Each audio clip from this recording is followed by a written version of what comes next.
All right, and we're live. Hello, everybody. Welcome back to Honey Badger Radio. My name is Brian.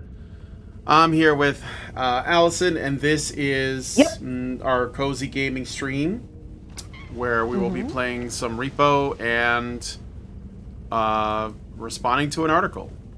And I'm Yes. doing something a little bit different this time. Well, a few things different, but I'll wait Okay. until Allison joins.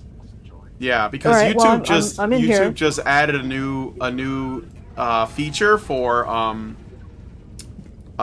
dual streaming. They call it dual streaming, which lets you in one instance make two streams, so the vertical and horizontal are going out at the same time. Let me also record the vertical right now, and yeah, so we're doing that. Oh, I gotta lower Allison's volume here. Oh my God, what are you doing? Sorry. You got too many microphones. Yeah. You get like 3 of them. Okay. I'm just gonna. There we go. How she managed this? All right. There. Okay. I don't see your mouth flapping in the game though. Yeah. I can can't hear do that you right now. because I'm in the Discord, but no one else in the game can hear you. So Yeah, I understand that, but just a little bit of a traffic jam at the moment.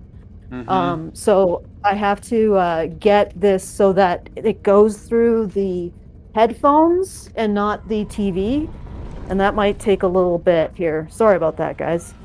I do have a new microphone, so hopefully my sound is a bit better going through the actual stream. But yeah, so while we're waiting for that to happen, if you'd like to send us a message sometime through the show. Oh, by the way, we're going to be covering a video on, or not a video, but a Medium article on how, the horrors of the Manosphere, which I guess we're adjacent, which means we're the epicenter of it, according to the logic, the moral circle logic of the Smash Patriarchy Party. So there you go. That's what we'll be covering. And if you would like to send us a message at any point throughout the show, you can do so at feedthebadger.com/justthetip. That's feedthebadger.com/justthetip. Very best way for you to send us a tip. And the best way for you to send a comment as well, because you don't put it through YouTube's comment Hunger Games, as it were. So once again, that's feedthebadger.com/justthetip. And if you would like to support the show, it's not live yet, but it will be soon. You can go to feedthebadger.com/support to make sure we can bring you this content, this laser-like focus on feminism and the relationship between men and women, because as I assert, that's where it all starts and that's the foundation of everything else. So if you'd like to support the show, that's at feedthebadger.com/support. And if you'd like to join us in our community, that's badgernation.online. So once again, that's badgernation.online. Everything is in the low bar if you're interested in any of those options, which won't be available on the vertical stream because nothing is, because YouTube, but it is available on the horizontal stream. And if you want to see more of the things that I talk about, definitely go to badgernation.online, because I have a channel in that Discord. It is a Discord, so don't freak out if you pop out in Discord, in which I talk about the various things that I am up to and the various tributaries of feminism that I'm going down to try to find the source of the mythical patriarchy. Still no luck so far. Okay, everything's working. When you Okay, great. Flappy to go. Yep. Flip this. Are you still there, Brian? I can give you Yep. the instructions. Okay. All right. When you want Flappy, flip it on. Yeah, okay, thank you. Flappy. All right, I got Flappy back. Well, it's not Okay, just so that your mouth is moving. It's so that people in the game can hear you, because they can't watch the stream and be in the game at the same time because there's a delay of about 5 to 7 seconds. I got you. Okay. I understand. All yes. Everything should be sorted now. Mm-hmm. And okay, shall we begin the article? Sure, I'll begin the article. So the article is called "Inside the Manosphere, Where Misogyny Wears a Suit: A World of One-Sided Monogamy Believers Who Think Men Are in Danger," by Anhad Sandhu. Monogamy believers. What? Monogamy believers. One-sided monogamy believer. No, one-sided. One-sided. Oh, one-sided. Like, that's the whole manosphere, is it? Does that also include the Christians? You know, aside from the Mormons, who I've heard aren't really Christians. But they're not But doesn't cheating, that- though. They're just married to multiple women at the same time. Yeah, They yeah. know about each other, though, so... So the entire manosphere, and interestingly enough, the one-sided monogamy was just recent, as far as I can tell. I don't recall the pickup artists promoting that, or anyone else really up to like. I mean, when did you first start hearing about the one-sided monogamy, Brian? In the Louis Theroux documentary, I guess. Yeah. Yeah, So that what, was 6 the months first time ago? it came up. Yeah, like that's the first time I Yes. ever heard it. I mean, And now this is like a defining feature, is it? One-sided monogamy, which honestly really suits the whole push for in feminism that the expectations of monogamy placed on women are actually patriarchal control. So this is like the inverse, I believe. But anyway, I just find that interesting that suddenly the manosphere is one-sided monogamy. Like that just came out of nowhere. And now it's the thing. It's the central pillar of evil, I guess. Except wouldn't you also have to question the fact that Islam also promotes plural marriage, or at least allows it? allows what? Or allows a man to marry more than one woman. Oh yeah, sure. Well, I Plural think marriage. they have an issue with all of that too. I mean, we're talking about the people who wrote this article. Yeah, I don't think they do, though. I mean, I've never heard them call the Muslims out for multiple wives and marriage like that. I mean, have Yeah. you? No, I guess it's just a manosphere thing, which is definitely not an Islam thing, even though they've been doing it for millennia. And as far as I know, the manosphere just started talking about it 6 months ago and only has a few practitioners of it. But anyway, yeah, that's the defining feature. I mean, what do I know? I'm not even a part of it, except I get lumped in somehow. All right, Brian, do you want to start Yeah. reading? Yeah. Okay, so back to this. Non-members can read... Oh, I'm sorry. We thought it was only Andrew Tate, but sadly, it's a full-blown ecosystem now. Amru Foodle, a former special tact... Amru, that's the name of the person. No, Amru Foodle. I'm actually... A that was a full-blown delayed ecosystem? Oh, okay. Yeah, that was a delayed what. I apologize. That was a little bit off the tempo of what you were saying. An entire ecosystem. I thought we were an entire ecosystem for years. I don't know if I should say we. Do I even belong? Like, how does this work? How does membership in this work? It seems flexible somehow, or elastic. When they want to discredit you, you're part of the manosphere, and they never want to credit you. So I guess you're always part of the manosphere, except I'm pretty sure the manosphere doesn't want us fuckers. They don't want men's rights activists because we're the lamos or something. Oh, okay. Continue. Yeah, so Amru Foodle, former special tactical Foodle? unit agent with the Department of Homeland Security turned YouTuber, said, "Bitch, it ain't equal. I am the dictator. You are the subordinate. Women love guys like this." That's the guy from Fresh and Fit. That's just his real name. I understand why he called himself Fresh and Fit instead of Amru Foodle. Oh yeah. God, I'm sorry. I'm name shaming. Oh God, I apologize. Well, he's like Sudanese, so originally. Yeah. I'm a horrible, uncouth American, except I'm Canadian, but I'm still uncouth. All right. Okay. Laughing at a person's ethnic name like that. Yeah. Justin Anyway. Waller. It's beautiful. I'm sorry. It's okay. Justin Waller said, "I am in a monogamous relationship, but the monogamy is only from the mother of my child, not from me, because women don't want to sleep with other men when they love a man." And HS Tiki Taki, 24-year-old influencer, once a fugitive whose main business model is promoting OnlyFans girls, his own porn clips, and some illicit trading website, said, "I will disown my own daughter if she ever does OnlyFans." And many more influencers whose videos have racked up billions of views. No, they're not aliens. They're polished, sham-rich men in suits that drive a Lamborghini. Sham-rich? What the hell's sham-rich? Sham-rich. I don't know. It's just what they wrote. Sham-rich. No idea what that means. The guy who wrote this is from India, so maybe this is like a certain. Yeah, I don't know what sham-rich is. Maybe it's because they're rich off of a sham, like they scam people and make money. Yeah. Sham-rich, okay. But they're still rich. It's just rich based off of con artistry. Unscrupulous, unscrupulous practices, right. Certainly we need to worry about, the millions that the Manosphere gets through so-called unscrupulous practices, but everybody else is fine. Like, yeah. all of the billions upon trillions that the financial extractors get under the cover of the moral busybodies, the feminists, that's okay. We'll give them a pass. We don't even know about that. It's not possible to even see it because you have to be, a retard max autist like me to see it. All right, let's keep going. All right. So they are polished, sham-rich men in suits that drive a Lamborghini. To them, they are liberators. Some kind of independence movement is going on in their heads. Pandemic of classic misogyny. I watched a Netflix documentary, Manosphere. So he knows everything now. Yeah, he watched the documentary on Netflix, so he's an expert. In which the host, Louis Theroux, asked various alpha, gamma, and beta men about their views, especially what exactly they are trying to save the world from. I don't think they're trying to save the world, but okay. Louis asked...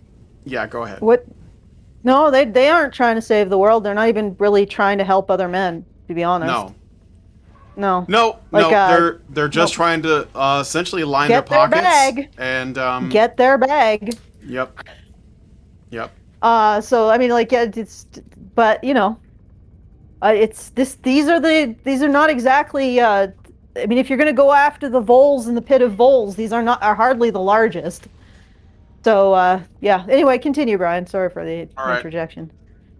Louis asked Justin if he was married, and he answered no, though his wife later contradicted him on camera.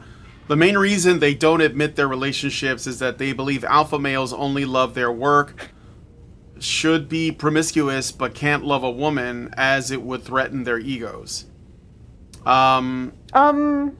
Okay. He is reacting like was it? No, it was the ginger guy. I don't remember his name. Yeah, Justin Waller. Right. He is reacting to a reality in the current dating landscape. Like 100% women are going for, like, the bar keeps rising. I actually did a whole bunch of work with the General Social Survey and the ACS, which I cannot for the life of me tell you what the ACS stands for. I'm pretty sure it's like American Community Survey. And so I guess I could make a guess, but don't quote me on this. ACS and the GSS. And I've been looking at the amount of money a man needs to earn over the last century in order to be married, right? Mm-hmm. And common law, sometimes common law absorbs a little bit of that, but not enough to make that much of a difference. And what has happened, and this is adjusted for inflation, is that the lower quintile, like the lowest quintile of men, so the lowest of income, that's around like $10,000 or less dollars, used to marry at almost, but even plus 90%, right? And this is adjusted for inflation. Now it's at like 70, and it's gone down to 50, so, or even less. So the amount of money that men need to get married is increasing for every single cohort. So men need to make more to even get married, and that has been something that's increasing over time. So women's standards, and this isn't just relative. So this isn't this is inflation adjusted. While women have gained access to the workplace, quote unquote, their standards for what a man needs to make to marry have increased. And they've increased so much that marriage overall is decreasing. Because women want, they literally want a man who makes more than the average man. All of them. This wasn't the case like 100 years ago. It's the case now. And these standards, every single generation, go up and up and up and up. And if this continues, which it has for a century, and it's just going to keep continuing, women won't marry at all because no man will have the income necessary to get above that bar. So the idea that women have somehow become more interested in the man himself over the last century, no, absolutely not. Women are far more materialist now than they were 100 years ago. Right? They have far higher expectations in terms of income, and income is the big kahuna. Like, they have far more expectations in terms of income than they ever have. And get this, this is what really blew my mind. You take those expectations that women have in terms of a man's income, which have increased beyond average. Like before, like 100 years ago, even men under the average income could get married. Now there's no hope in hell for them. And even men at the average income, that's a little sketchy, right? But if you take the average income, not of a man, but of what a woman wants a man to make before she will marry him, which again has increased over the last century, adjusted for inflation, you have to double that, over double that, before a liberal woman will marry a man. So the liberal women's expectations of income are like 2.3 times higher than a conservative woman's. Do you believe that, Prabhat?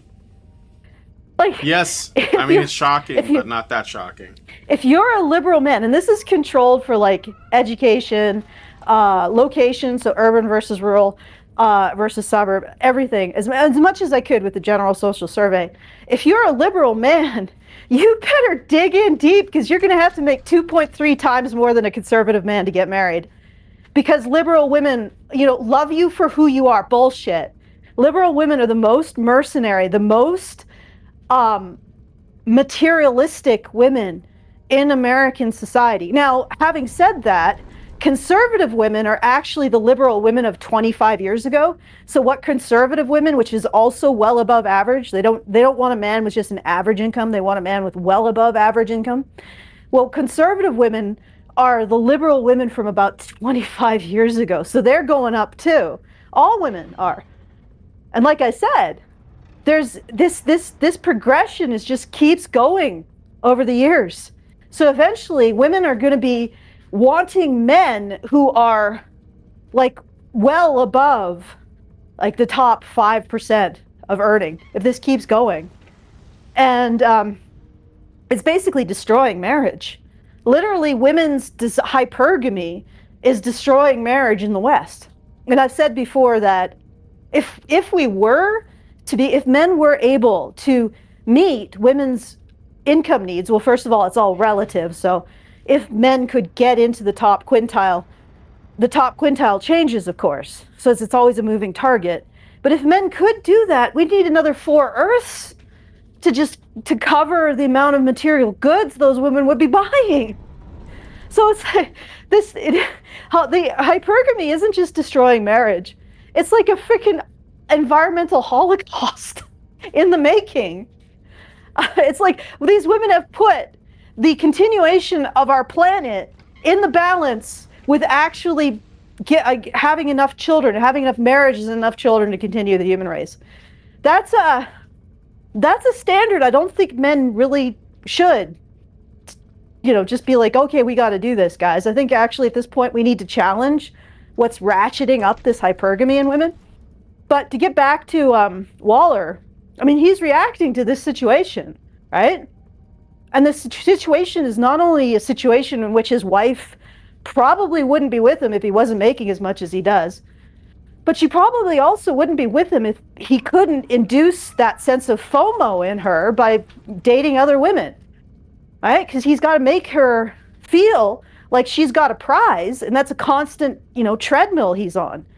If he, once he gets gray, once he gains a few pounds, if he God forbid, to get sick with it, she's gonna be out the door like a rat out of an aqueduct, like a greased rat out of an aqueduct, be gone, and she'll have half his money on the way out. As soon as he becomes an inconvenience to her, or if he doesn't induce the fear of missing out tingles, she's gone. Right? I mean. And that's a situation that he's reacting to the situation in the dating landscape. And the situation is that women don't consider a relationship with a man to be its own value. And that wasn't the case. Like, I'm pretty sure in the past, when women were expected to work alongside their men to build their family, there was a bit more of an appreciation there. That's gone. Now it's all money, money, money, and get my bag and get his bag, and he better date other women so that I feel like he's still got it. And the instant he stops, because maybe he doesn't want to end up with kids with syphilis on their eyeballs, I don't want him anymore. I'm going to drop him and take his money. Like, it's an incredibly mercenary world now. And it's like, you can see it in the statistics in the general social survey and what women expect. So yeah, and of course this guy is not recognizing the fact that this manosphere is responding to that. That Walker is responding to that. That he is caught in the Cyclops hand. He's caught in the same pressures as every other man. And he's on the same treadmill. He just, right now, he's sort of winning. In a sense. Well, okay, he's not legally getting, no, what I'm saying is, this guy who's writing this article is trying to suggest that Justin Waller is lying about not being married, and that his wife had to call him out, but that's not true. He's not married on paper. He's not married via the state.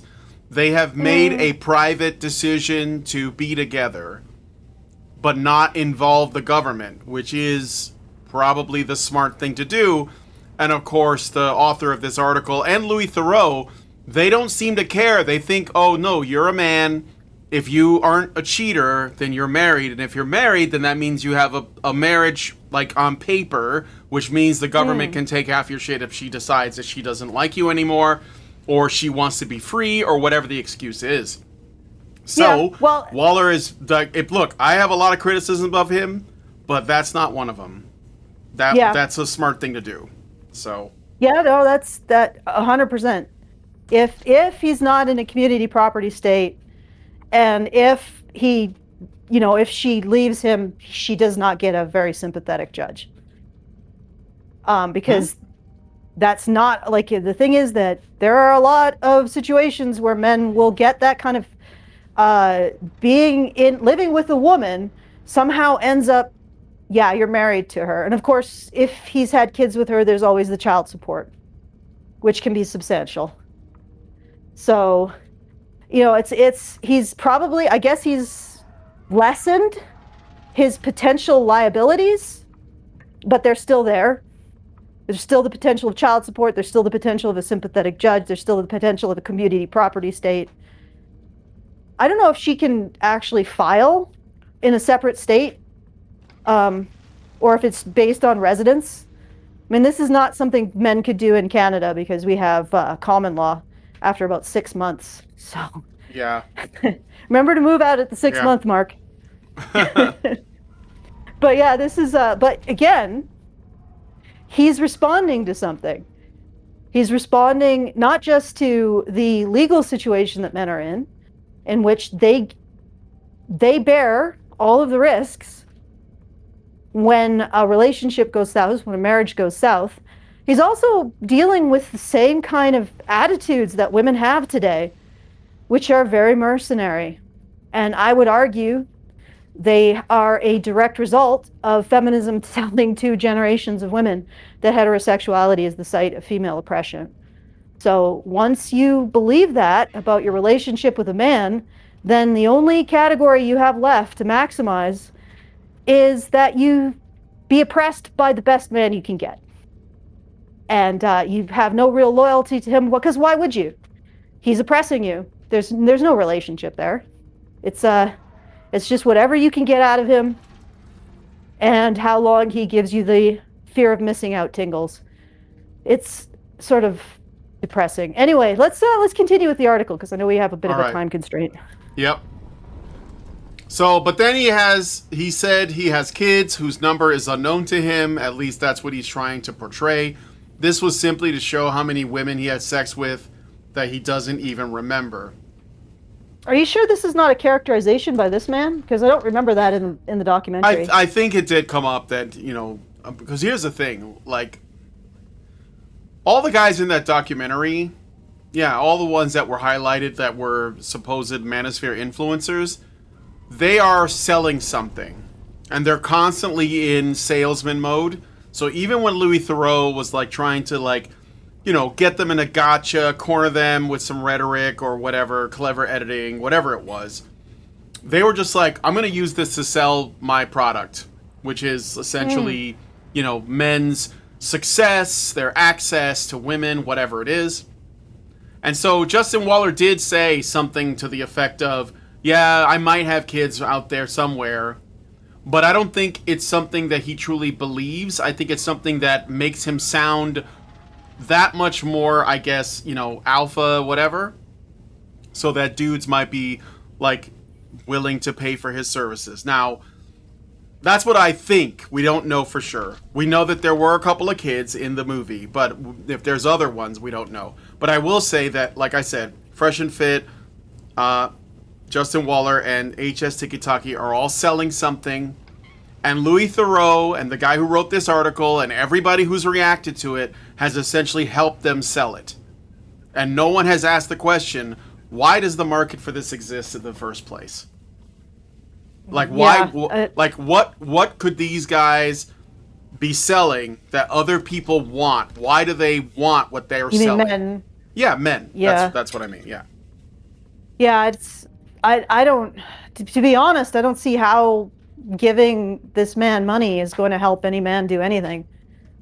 But, because I think what he's selling is the impression that you could be like him, and it's, you know, what's interesting to me is that the guys that they interviewed that were the fans, yeah, they had a completely different kind of attitude, didn't they? Like, they were talking about taking responsibility, you know, the more of the standard custodial type of masculinity, as opposed to whatever it was Waller was selling. I don't know if that was an effect of what Theroux decided to focus on with these individuals, but it seemed like the fans were at a completely different, like, wavelength. Did you notice that? Yeah, of course, but I think it was a matter of, yeah, I think Theroux and his guys that were editing, they had a plan. Their plan was to say, okay, look, we can't claim that there is nothing about men that's worth anything. At least not out loud. So instead, what we'll do is we'll say, and we can't pretend like there aren't problems, right? Like, that's a no-go. They can't do that. So what they'll do is they'll say, what we're going to do is we're going to use these two dudes. They were like two dudes. They were, I don't know, brothers or friends or something, but they were two dudes that were trying to, like, you know, like you said, they wanted to be stronger, successful, able to provide and protect for the people that they care about in their life. And they were going to this guy, Justin Waller, for their support. Maybe they had lots of outlets, I don't know. Doesn't matter. Louis Theroux's plan was, let's make these guys look sympathetic so that it makes the guys who are actually targeting the Manosphere guys look like even bigger pieces of garbage because they're taking advantage of these people by grifting off of them. And even if there's truth to that, which there might be, it's irrelevant because, again, you haven't asked the question, why are they in this position to begin with? Why are they in a position where they're, like, looking for help from guys that probably don't have their best interests, to be fair, but they're there anyway because no one else is? Why is that?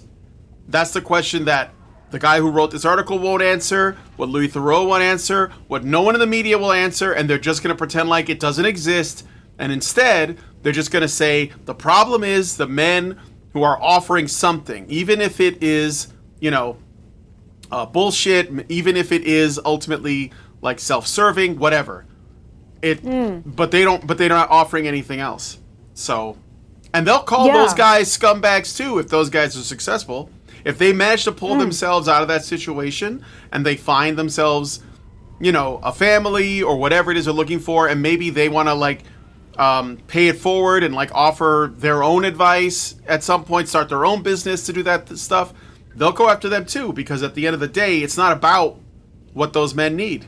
It's about the fact that they're taking attention away from the way that they want things done. They're basically telling men to just get back on the plantation, shut up, stop complaining, and don't watch these guys like Andrew Tate and Tiki Taki and Justin Waller, whoever, because those are bad men, and you're not a bad man. You're a good man, and a good man doesn't make himself better, doesn't try to do anything. You still there, Brian?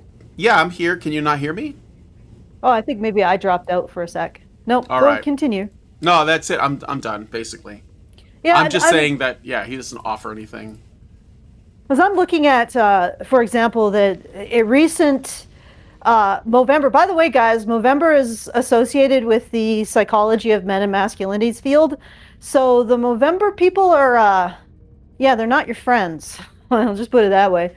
But Movember and the psychology of men and masculinities field people are now, after 65 masculinities instruments that are all negative, they're going to try to create a positive masculinity instrument because of the situation where they're seeing men being driven towards the tiki-takis and the Wallers, and so they're gonna try to create, and it's going to be about is what it looks like for a man to thrive.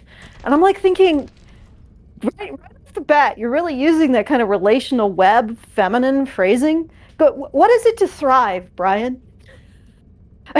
What is it to thrive? What is thriving for a man? I shouldn't laugh, but I should just listen. So can you answer that question? Thriving for a man? Yeah. I guess it's just like knowing that he has the ability and to like to basically be of use to people. Ultimately, like have a purpose. Is that what you mean? To like succeed? Well, I mean, I don't know. Attract someone of the opposite sex, start a family, continue his legacy. Like that's kind of normal. Yeah, I think that what they're looking at is how do men thrive while renunciating their masculinity. Yeah. And in a society in which there's a gigantic $1 trillion industry that specifically targets their ability to be attractive to women. Like we can talk about the tiki-takis and the Walders, but the ultimate problem here is really simple.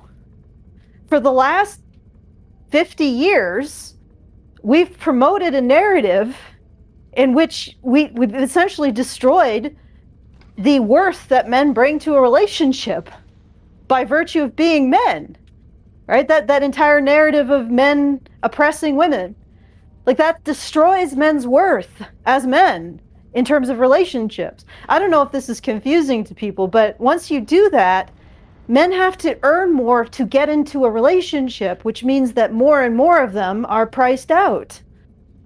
Mm-hmm. And that creates some discomfort. And I mean, I know this is a bit of a segue, but I looked at the zoologists have a credo about how to properly take care of animals.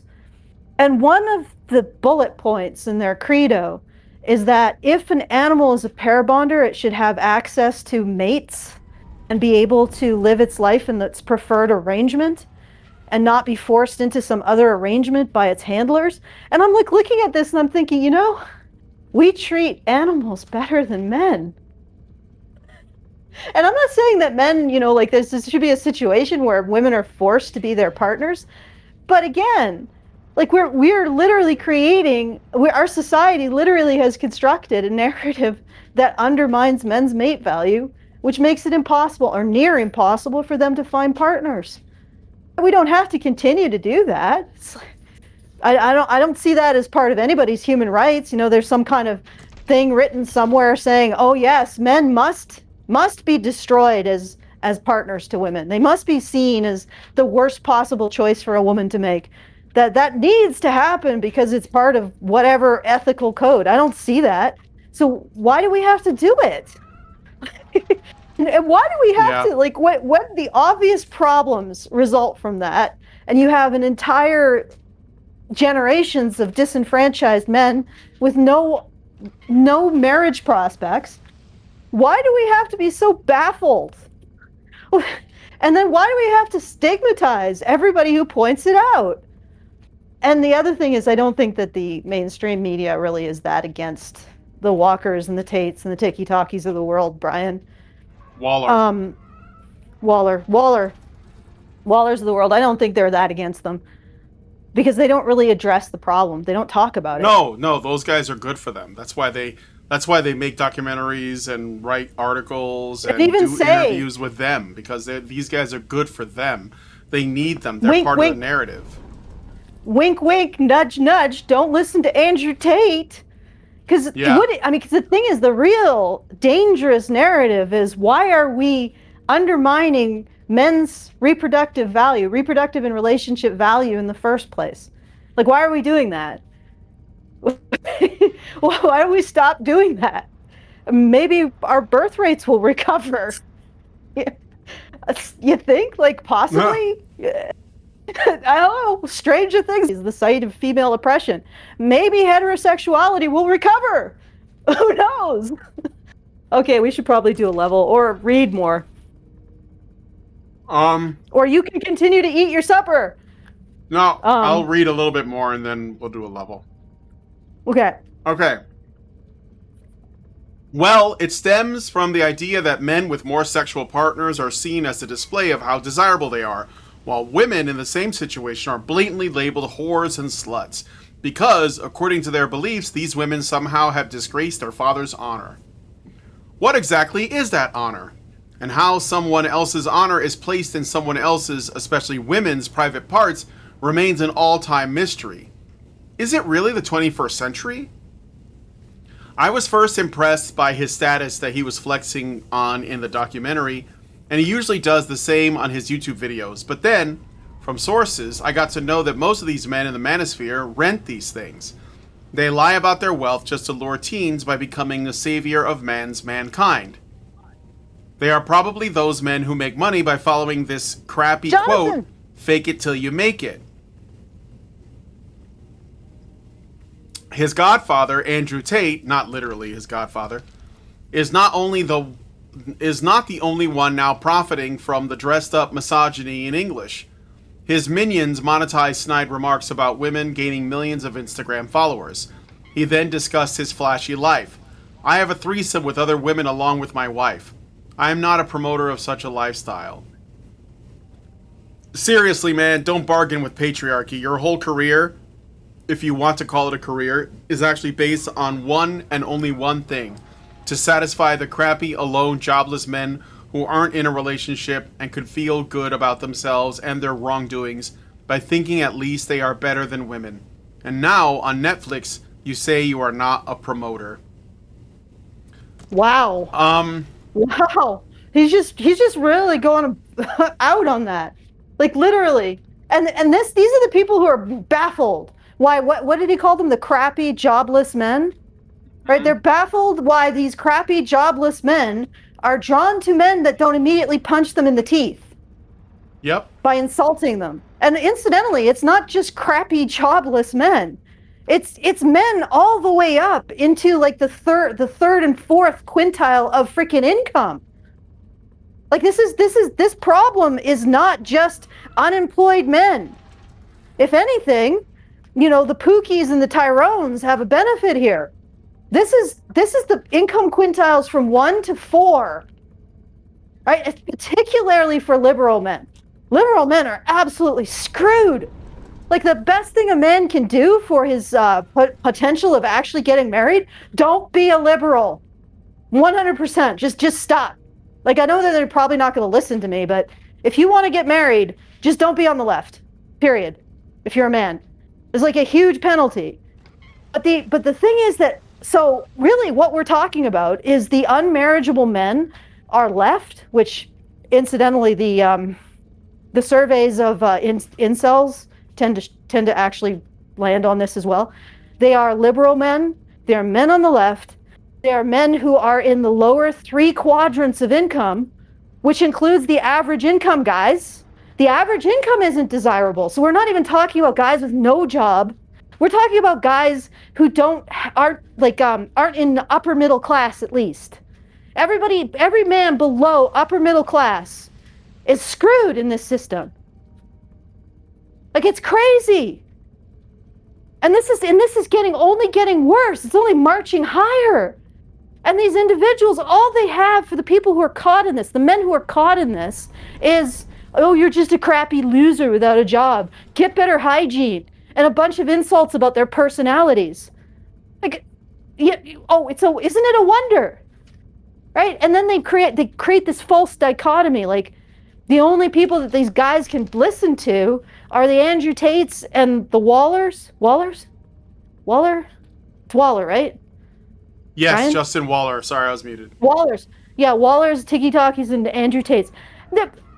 Look, what did you guys do to the Petersons, the Warren Farrells?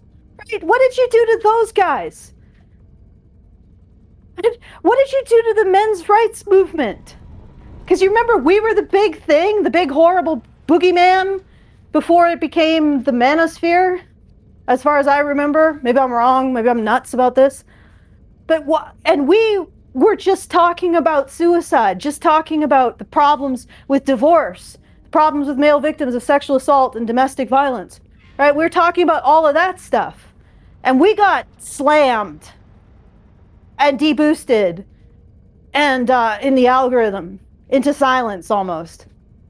You know, there's just the few, the brave, the bitchy left grinding through all of this.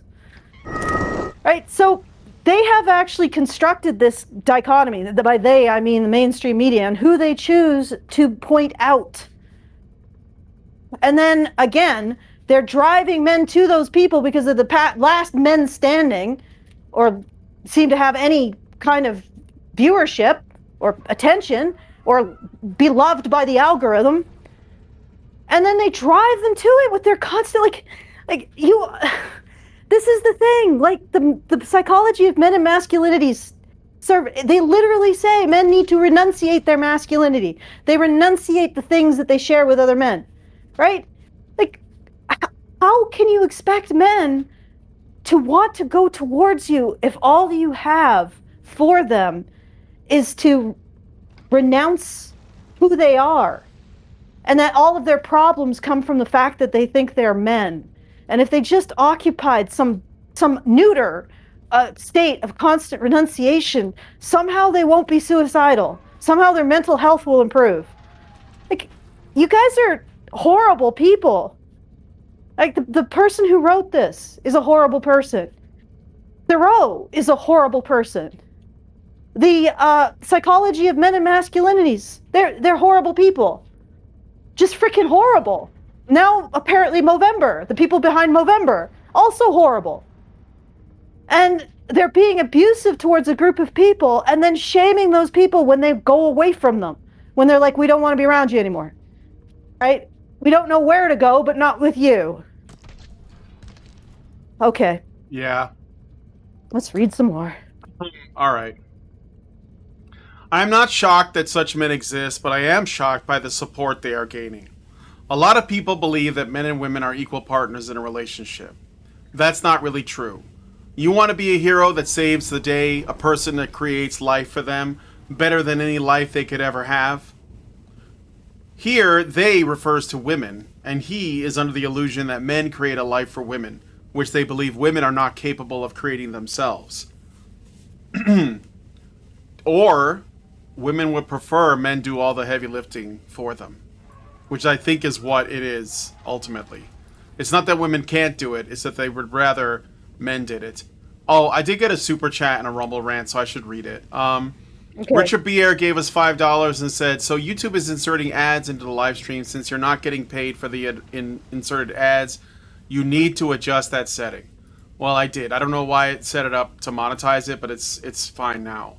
Yeah, it probably just monetizes us without us getting anything. Sorry, we can't do anything about that. Yeah.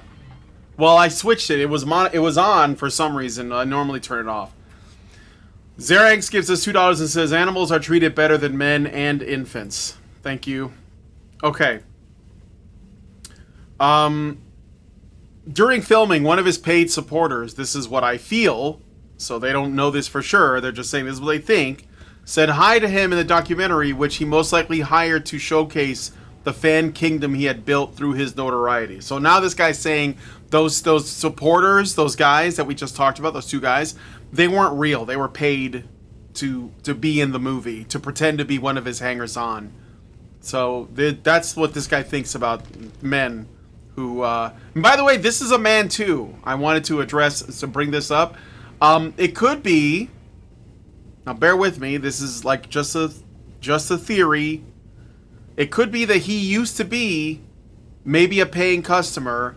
It didn't work for him, and now he's mad, and so he's basically trying to, like, you know, discredit these people. It could be. Because, and I only say that because, like, the majority of the guys that, like, buy Justin and Fresh and Fit and Andrew Tate's, like, Hustlers University, these kind of, like, schools of game or whatever, the majority of them are guys from Africa, India, and the Middle East. So, yeah, if that's just what the like numbers bear out, yeah. The majority of men who are incels are also not white. Because Yeah. despite being the evilest men on the planet, white men are also apparently the most desirable. Yeah. Go figure. What? All right. Okay. So, I recommend... Oh yeah, this fan whose life supposedly changed once he started taking Justin's subscription-based courses was actually a hired local, poorly prepared for his fan role because he kept fumbling throughout his sycophantic act. Now remember, this is not evidence-based. This is him. He said, this is what I think. So now the article is going to be a bunch of this is what I think, or this is what I feel. I recommend that Justin deduct that fan's payment due to his poor acting. The man kept calling Justin his idol, especially whenever he forgot the lines he crammed the day before. This boy stated that he had learned from Justin, life as a man, you are born without value. We have to build that value. So he's basically just trying to throw shade at the two guys that would probably bring really the most humanity to the the documentary. Can I just take this a little bit deeper? It's really interesting that Thoreau says that, not Thoreau, Waller says that. Because it's basically signing off on the reality constructed by the Red Stockings in the 1960s. Right? That's where men got their values stripped. And that's where a lot of this started to happen. I mean, some of it is difficult to tell because we don't really have information on cohorts prior to the beginning of the 21st century. But definitely the cohorts hitting the 70s are the ones where this is starting to hit really bad. Like the inflation on what women expect from men starts to really hit in the 70s. And it just gets worse and worse. And the idea that men have no inherent value, honestly, I think that's basically Waller saying that a reality that we exist in that has only existed really for 50 years is eternal, and we can't change it. It's actually sort of a defeatist attitude in a way, because I'm pretty sure that if women, 90 years ago weren't requiring a man to have an income well above average in order to marry him, they obviously thought men had a value other than their income, and that has been stripped from men. And again, I would situate that, well, I mean, there's always the Declaration of Sentiments, but I would situate that with the Red Stockings Manifesto. And while the Red Stockings Manifesto seems like just a bunch of drunken wine-aunts bitching about being bored, it had incredible influence over the feminist conjecture, which then went on to have influence over the psychology of men and masculinities field. And all of that combined had huge influence over policy, over family law, over NGO policy, over international banking policy. Like it's this gigantic mega structure that runs on undermining men's worth as partners, right at the epicenter. It hits right at the epicenter of that. And I'm pretty sure that has to have an effect on women's opinion about men's worth as partners. And again, it's a real coincidence that this is when women started to inflate the basic income they required from men under the influence of the, heterosexuality is the site of female oppression, and the idea that men don't bring anything but oppression to a relationship. So they're a net negative. And then suddenly women's expectations inflate. I think they're related. And that means that this is something that can change. I mean, it might be a very difficult thing to move, but it's like continuing to let it get worse.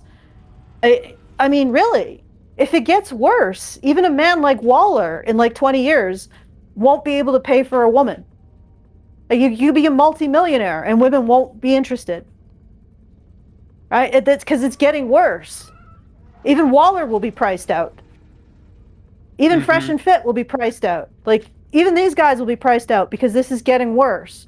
So if we don't address what's driving the worsening, what's driving the thing that's like making this worse, there will be a point where every man is priced out. Unless they're, I guess, Musk. And Musk doesn't seem to want a woman. He just wants to lay eggs with them. Right? So, it's just you got to stop this defeatist attitude of, this is just the way things are, because that's going to just make it so the human race goes extinct because people can't pair bond, because you're not addressing what's poisoning it. You're just saying, this level of poisoning is what it's always been. Buy my course. Okay, Yeah. Anyway, that's a bit of an aside. How much further do we have in this article?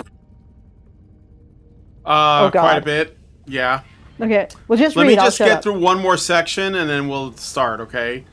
So, this boy stated... no, I didn't read that part. Let's see. Life as a man, you are born with that value. We have to build that value, which according to them means that nothing is given to men at birth. They have to work harder. On the other hand, upon asking about women, Justin replied that I think they are born with value through beauty. Now, in patriarchal world, it is a popular belief that women's most powerful tool is their beauty. If a woman gets a job, it's because she might have seduced her manager. If she is a successful model, it is because she can show her body. No, that's a misrepresentation. Women's attractiveness is an advantage. They don't have to seduce anybody or even flirt.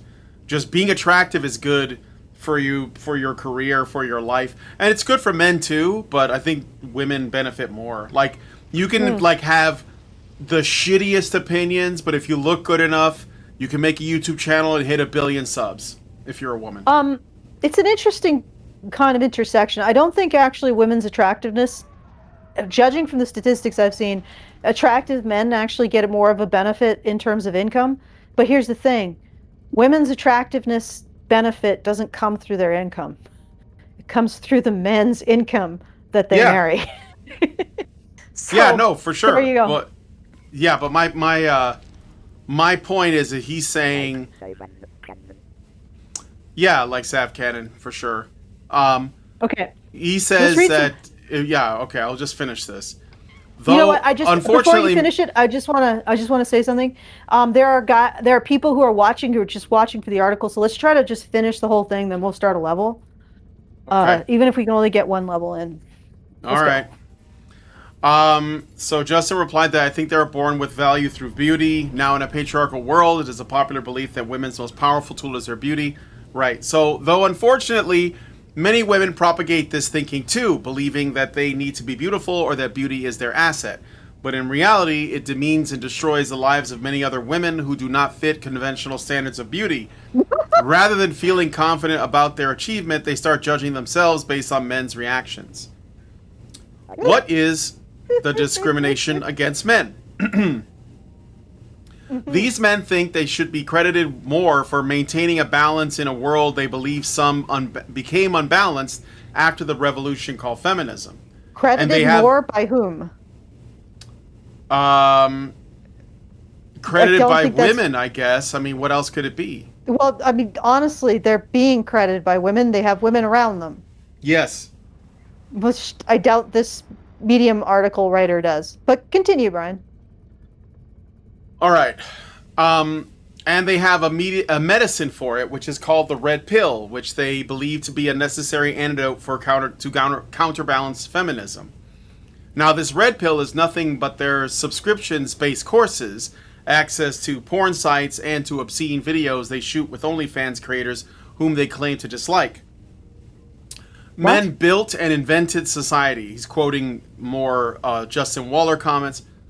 Yeah, he has to like cram all this stuff together to make it work. Well, but I don't actually think that Tiki Taki was doing obscene videos with that OnlyFans. We don't know. Girl. Well, he shared a video with Thoreau. We don't get to see it. We have to just take what their reaction for what it's worth. And apparently, he recorded himself getting some head from an OnlyFans girl, and he was showing it off. So maybe that's true. I don't know, but I mean, I think this is what. Yeah, go ahead. I mean, the thing is that hip hop and rap stars have always existed, and then there's been, the Kardashians. Like, isn't this kind of sleazy kind of behavior like almost a constant? It's like relatively normal. But when women do it, Alison, it's empowerment. So don't bring Kim Kardashian into this. Obviously, she's a feminist icon. So yeah, there you go. Okay, let's get through this. Okay. All right. So, let me see. Maintaining a balance, right? So, quoting Waller again. Men built and invented society. Can you name anything that women have invented and built in our plain sight? From his rooftop, he was essentially pointing out that men are the ones doing the labor that builds and architects the structures around his apartment. Someone, please introduce this man to Zaha Hadid, one of the most famous architects ever born. And if he still doesn't feel ashamed, tell him that his own architect is a woman's body. His entire existence is based on women. Wow, he's a real male feminist. Yeah, that means he's probably never going to get married. Yeah, apparently Zaha Hadid is well known or something, but I never heard of her until this article. So, no, neither have I. But so you can name one female architect. You know the woman who was married to the science fiction writer the science fiction writer is like really famous from the 20s, and he was the one that the kid on Simpsons said that he would put instead of Bradbury, Asimov. Anyway, sorry, this is an aside, but there have been female architects for a very long time. That doesn't actually change Waller's point. No. Which is that men, and in particular, men are doing the awful jobs to keep society running. And that is true. That is 100% true. And the fact that the lineman can't get a wife, but Waller can apparently get an entire harem, is a problem for our society. Because we need a lineman. We do not need Waller. And I know that maybe that's not what Waller was getting at, but unfortunately I think that is the big takeaway from that. All right, let's keep going. All right. Empowerment of men is seen as a threat. This is Justin Waller's quote again. He also says, men are not supposed to be happy. And now the writer continues, I advocate for men's mental health, but my advocacy is always based on the problems that men face due to the patriarchy that they or their ancestors created, which has benefited them for a long time and is still benefiting them in one way or another. So even if you're suffering, it's your fault. Yeah. He's like, I care about men suffering when I can use it as a point to make them suffer more. Yeah. Yeah. Xerings gave us a $5 super chat and says, where can we find women who judge themselves based on our reactions? They would be the best to learn about building their character, becoming beautiful. All right, thank you for that. Xerings, are you saying that a woman's character makes her beautiful? Because I think that this is, or are you saying that I mean, because the thing is that if you're, you know what? I don't know what you're saying. Continue, Brian. Objectively speaking, when I discuss men's pressure, it mainly comes from men themselves. Though I am a feminist, no shit. Yeah. What? What? What? But it's what? It comes from men themselves. Yes, because men are so concerned about what other men want from them sexually to be in a relationship with them. Are you freaking okay? And this will fall on deaf ears. The main issue that I see that men have, okay, is that they are priced out of the dating and relationship marketplace because feminism hasn't destroyed their inherent value as husbands and fathers. So women are constantly in a race to increase the minimum amount that a man has to contribute in order for him to be considered eligible as a husband and father, because he has no value in and of himself. And maybe that value, I mean, can we entertain my hypothesis that feminism directly attacking that value is why that value has been directly attacked and reduced? Okay, right? So we have this situation where a bunch of men are disenfranchised from marriage, and it's not just the lowest, like, quintile of men. It's all the way up into, like, the fourth, right? Okay, so we have this situation, and they're upset about it. And can we entertain the possibility that we can't blame men for this? We can't blame men for the fact that men can't get married. Like, maybe we could just direct our ire somewhere other than men for once in our history of this nonsense.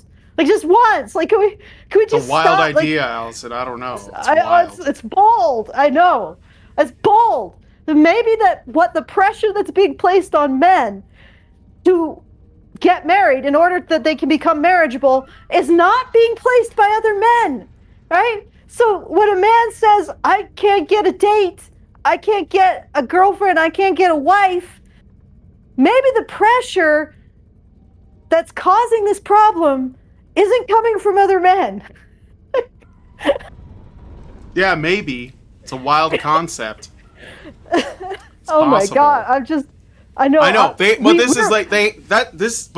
is why they always do this, because they have to. Like, if they acknowledge that it's the pressure of women's, it's men reacting to what they think women want. I'll put it that way. And women are not saying that's not what they want. You know, they are speaking loudly that is what they want, and men are trying to meet that demand, but they can't acknowledge that. So they have to blame men.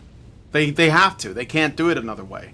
All right, so and oh yeah, you can tell he's lying because he started the sentence with objectively speaking, which, you know, tells you that he hasn't been speaking objectively up until this point, I guess. When I discuss men's pressure, it mainly comes from men themselves. Though I am a feminist, at the same time, I strongly believe that just hating all men won't make someone feminist. The fight is against the structure of patriarchy, not a retaliation against men to demean a whole larger community. I just can find the structure of patriarchy in a man who has suicidal ideation. Like, if you can find patriarchy, if you can find blaming men in a man who is pondering unaliving himself, where can you not find it? Like, at what point do you stop saying that that's patriarchy? You see what I'm saying, Brian? Like, if you can blame men at the point where they're about to jump off a bridge, is there any point that you can't blame men? And if you can blame men in every single conceivable circumstance, even at the moment that they're about to jump off a bridge, like this guy's going to walk past a dude on a bridge and he's be like, you know you're there because of patriarchy, which is your fault, and then just keep walking, right? Does it even matter if you say you don't hate men at that point? Because there's no point in your life where you can ever spare a man a single compassionate thought. I mean, if you're at that point where this dude's walking along a bridge and he sees a guy who's about to jump and he basically says to the guy, yeah, repent of your male privilege, that'll fix you, and then fucks off. Like, this is the worst kind of trolling, bullying behavior towards other men. Dismissal of every possible ounce of humanity of other men, or concern or care for other men. Does it matter if he doesn't hate men at this point? Like, isn't that sort of like splitting hairs? Right? All right. In the endeavors of actually finishing this, please continue. Okay. Good luck. All right. The fight is against the structure of patriarchy, not a retaliation against men to demean a whole larger community. Everyone needs empowerment, but these men see marginalized groups as empowerment as a threat to their pedestals. In many ways, they contribute to the very pressures they claim to fight.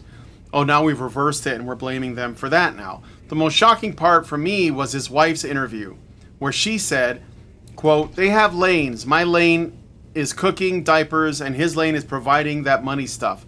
We don't cross each other's lanes. Most women are going to like the idea that their men are wanted by other women." The first reason behind this mindset might be that men create patriarchy, and some women end up guarding it because they are conditioned or brainwashed to that extent, and perhaps she is one of those women. Another reason could be that she knows this propaganda is the only way she can feed her children, so she chooses to demean herself in front of the world. She said her priority is his honesty about infidelity, so she ignores his cheating because, according to her, men are inherently not meant to be monogamous. Therefore, if a man is at least truthful, he is better than everyone else. So that was his bit on Justin Yeah, but that's Waller, their decision. Or that's how they arrange their life. Like, it's interesting. It's their business, right? They're half polyandrous or whatever, half or polygynous. Yeah. And I mean, that's their business. That's their business. Is that not what the whole sexual revolution was about? They do them. And but the thing is that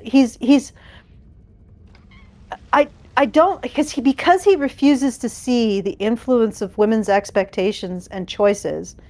He refuses to see that this woman has chosen this man, right? She has chosen this man based on whatever features that she wants from men, and that is apparently money, and that is fine. Right? That's that is her choice. But the thing is that he's completely erasing that woman's choice. That he's erasing her choice to choose the man that she wants in order to uphold his particular view of what women should be. And then he turns around and says this man, who also has a particular view of what women should be, is bad because he has a particular view of what women should be.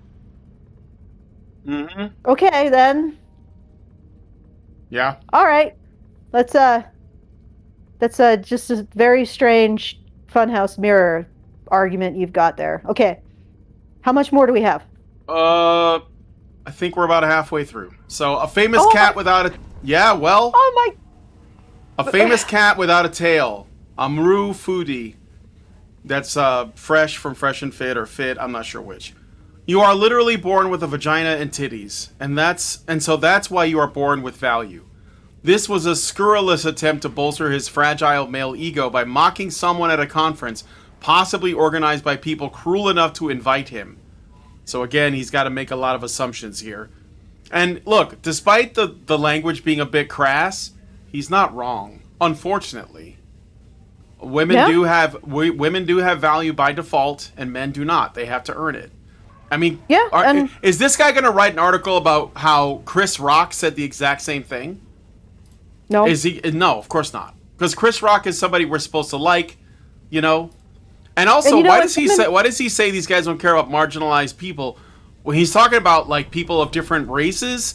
Isn't this guy Amru Foodie like a Sudanese man? Is he white now? Does he like count as white because he said this?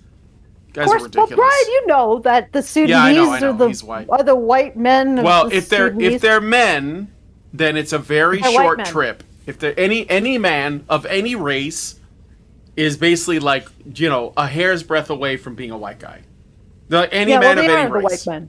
Yeah, they're all white guys. They are the white men of their race or respective minority. And in which case they get completely stripped of all their minority points and they get the bootstrapping rhetoric. Mm-hmm. Okay. It's All right. yeah. Anyway. So yeah, it's not a fragile male ego thing. You're just trying to, for some reason, like take him down a peg.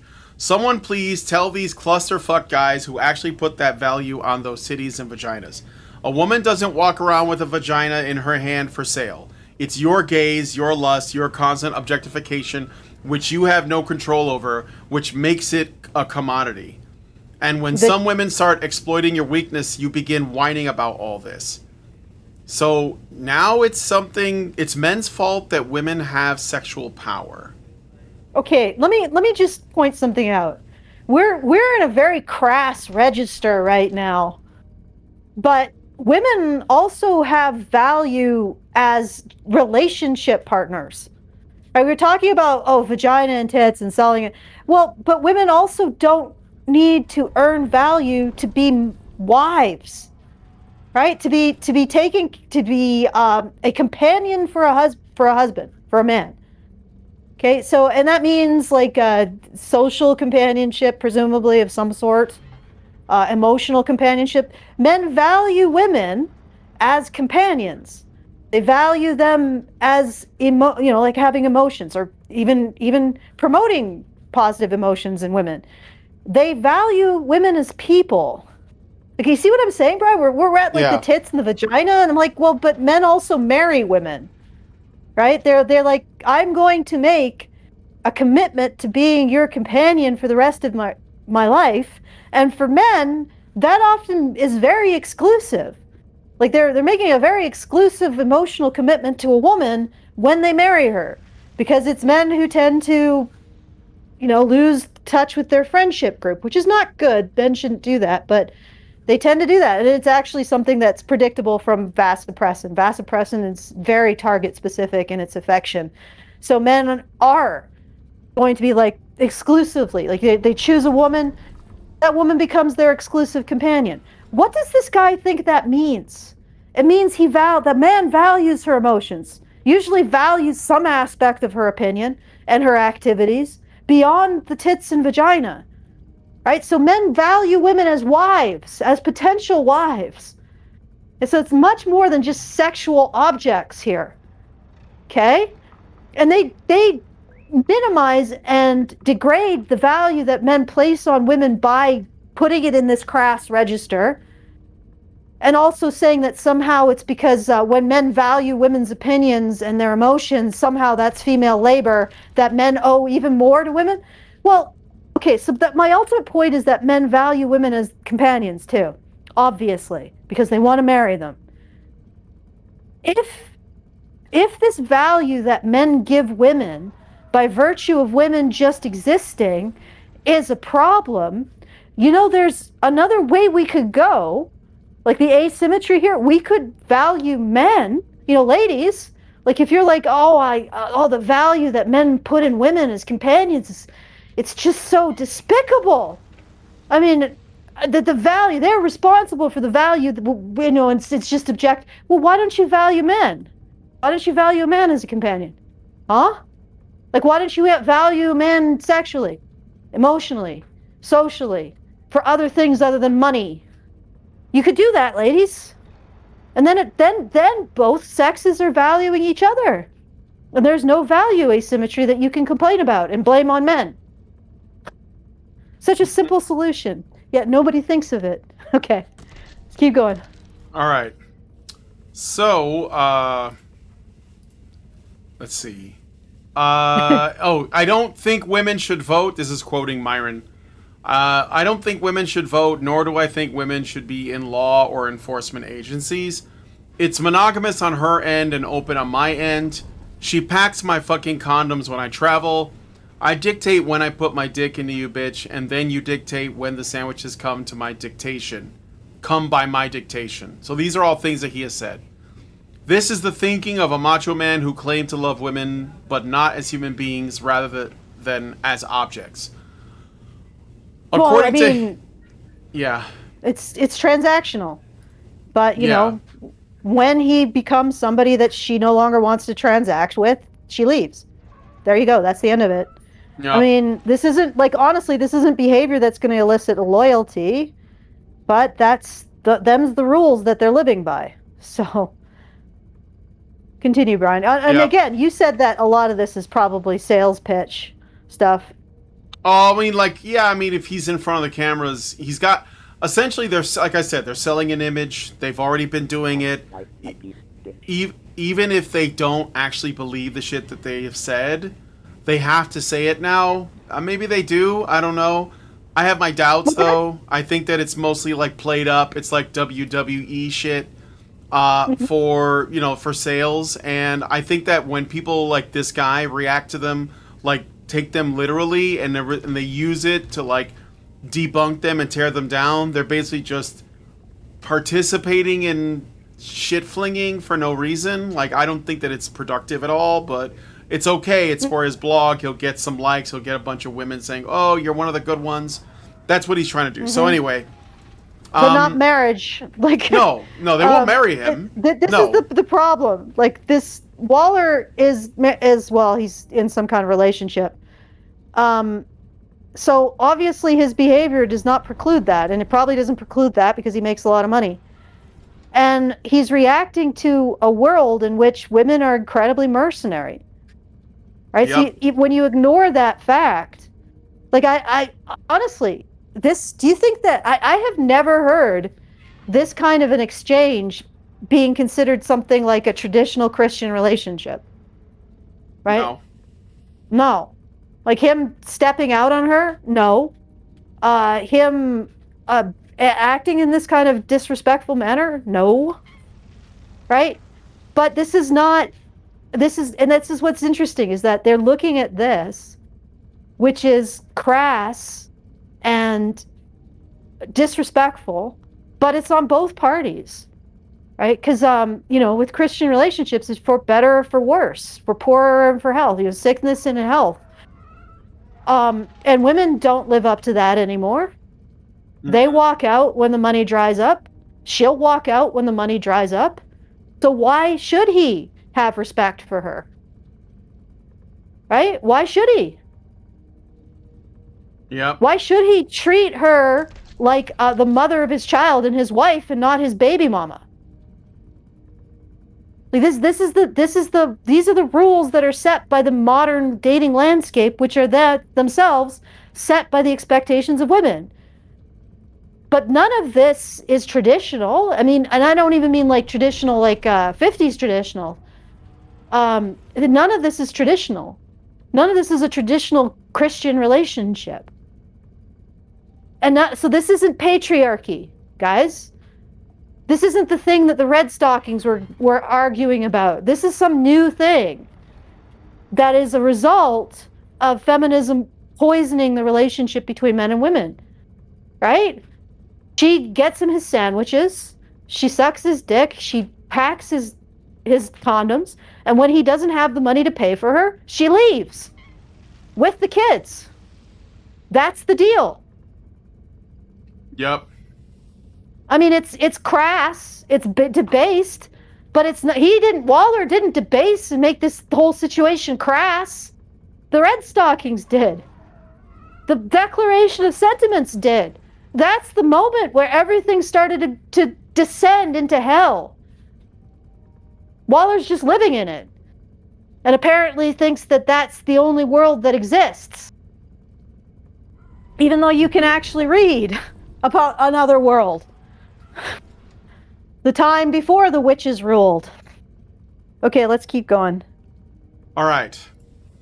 According to him, he is not misogynistic because he understands women.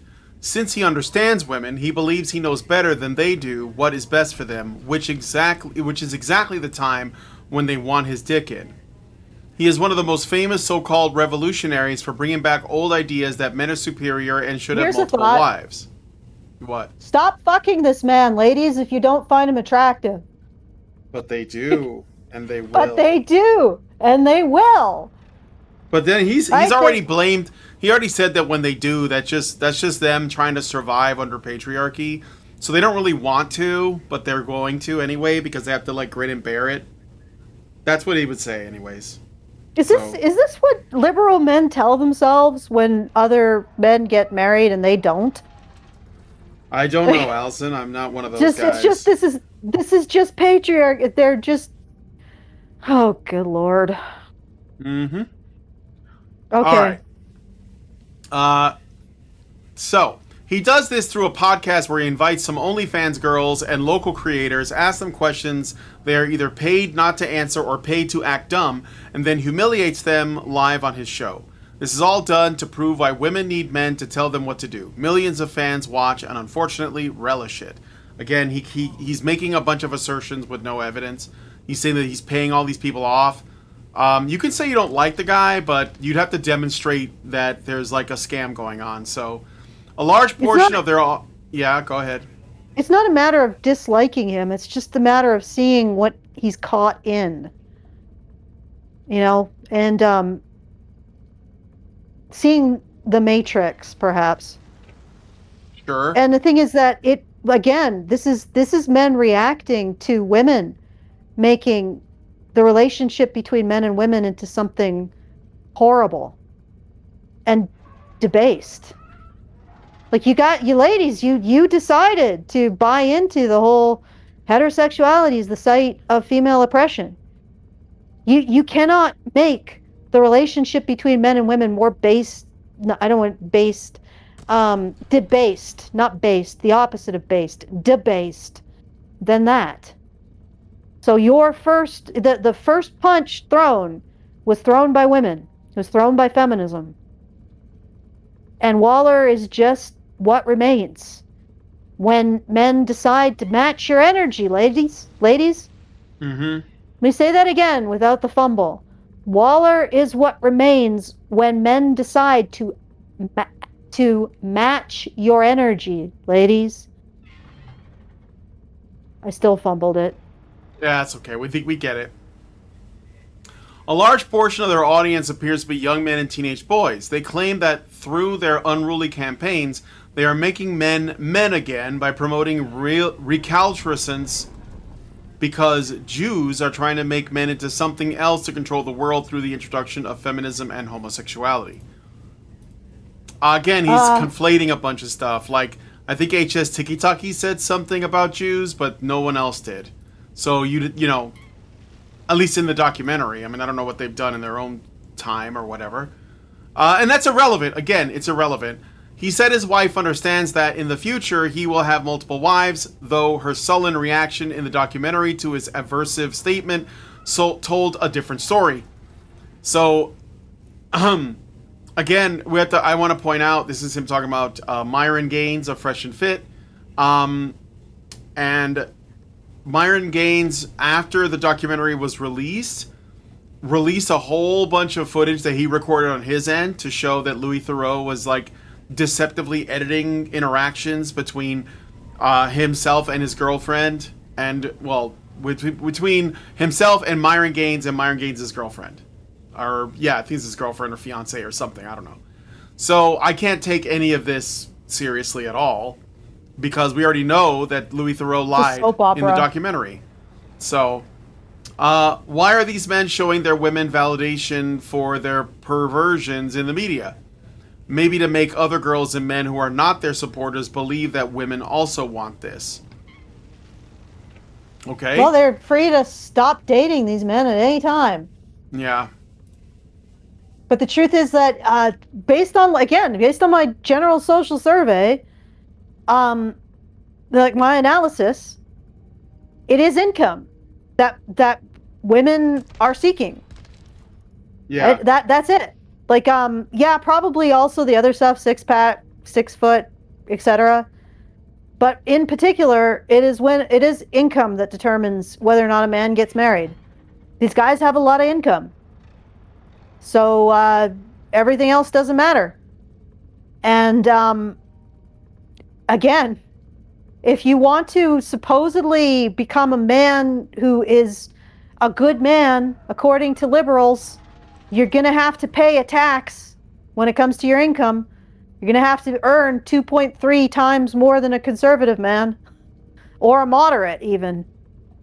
So, Yep. What these women say they want, and what they want, or what women say they want, or let me put it another way. what liberals and feminists say women want and what women actually want are two very different things. Okay, let's try. Probably more? Reading more? Yeah. Okay. How much more is there? A lot. Female delusion calculator. This guy has a female delusion calculator as proof of their ramshackle theory of male chauvinism, where they tell girls about how delusional they are about their partner's expectations or male partner's expectations. No one knows how this works, but they ask for women's expectations, fill in some numbers from height, ethnicity, etc., and then show you how many men are available in this category and tell the women to shut the hell up or lower their expectations. Yeah, it's pretty... That's true, though. Like, they're literally just saying, what do you want in a man? And the women list everything off, and then you put it through the calculator to determine how many men there are on Earth that meet those qualifications and what percentage of the male population that is. Yeah, I mean, you could, like, narrow it down to less than 1% just based on height alone. Yeah? Because, you know, a very small percentage of men are over 6 feet tall, for example. So... Yeah, and once you're like 6 feet tall and in the top quintile of income, you're like 5% of men, my dudes, my dudettes. And this is, like, he's like pretending like this is mysterious. It's not mysterious. All you need is like a Python script and the general, like, statistics of how tall men are, you know, how fit they are, how much money they make, and their education and their age. And based on those factors, you can give women a rough estimate of how many men exist that they want. Like, it's not rocket science. I could probably do it. All right. Continue. All right. To read. Yeah. A quack next subheading, I guess. A quack neuroscientist who explains why women should not sleep with other men. They have probably paid some random guy who claimed to be a neuroscientist on an Instagram reel, and he said he would explain why there is a problem with women if they happen to sleep with other men.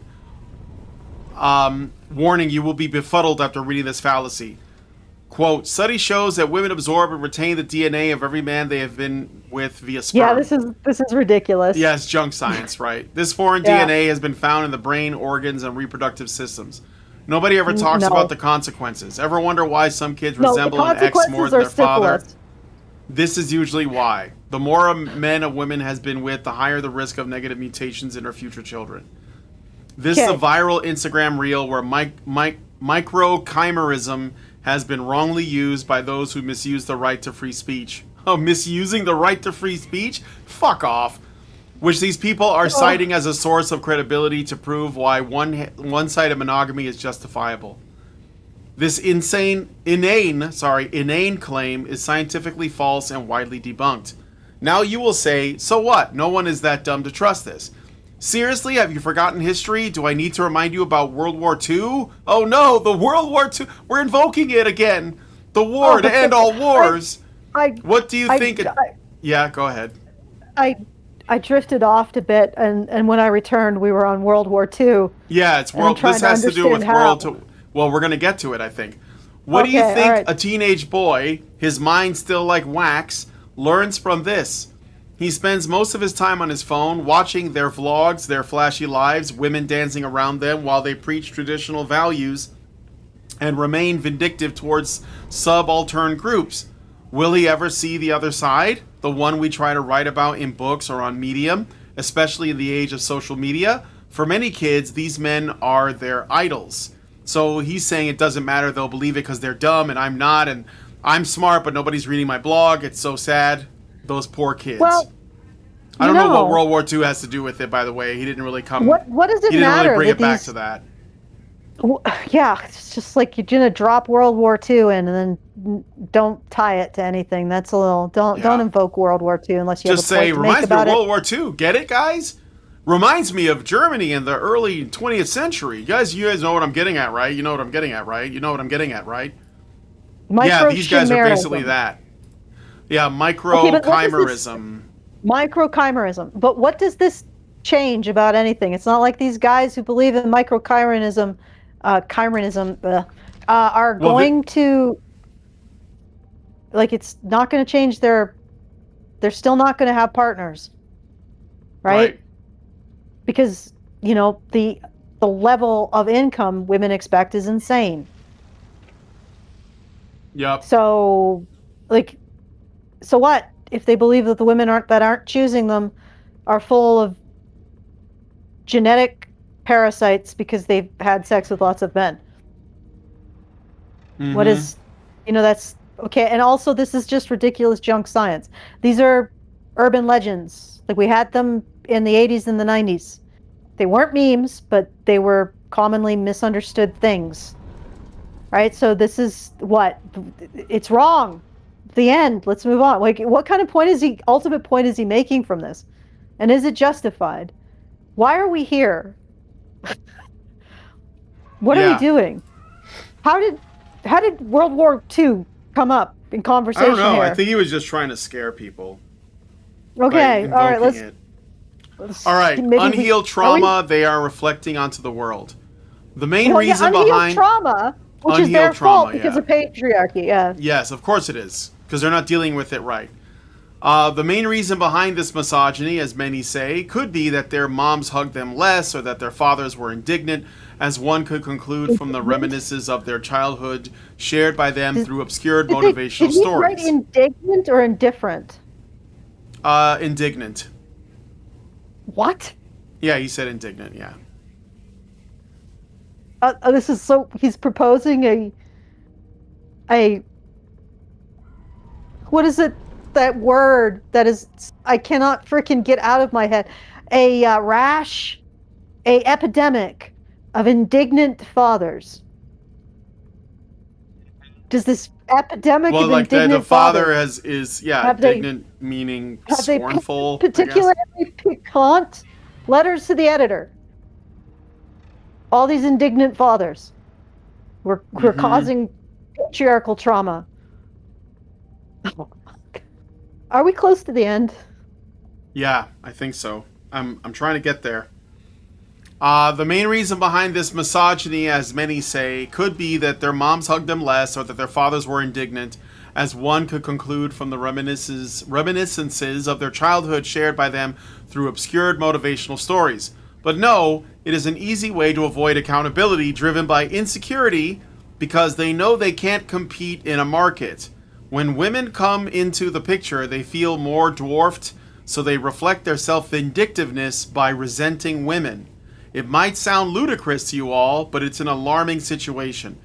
And Edmund this is better, what you're doing, which is resenting the men who get women? How are the guys you're attacking insecure and avoiding accountability and feeling dwarfed when they're literally with women? Yeah, they're with women. Like, they're surrounded by women, and those women don't seem to, like, they're not, like, trying to get away. They're not trying to escape. They're not asking Louis Theroux behind the scenes, could you please call the police? Like, they're staying with these guys. You can level all kinds of criticism at them, and I could do it too. But them not actually, like, being attractive to women is not one of those things. So, but here's the problem.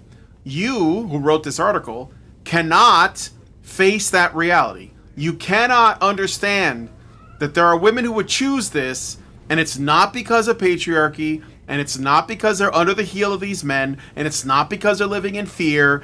It's none of those things. It is literally because these guys have something they want, and they're staying because they're going to get it. Money, attention, sexual variety, whatever it is, it doesn't matter. They're getting it. Status, the ability to make other women jealous. I mean, the list goes on.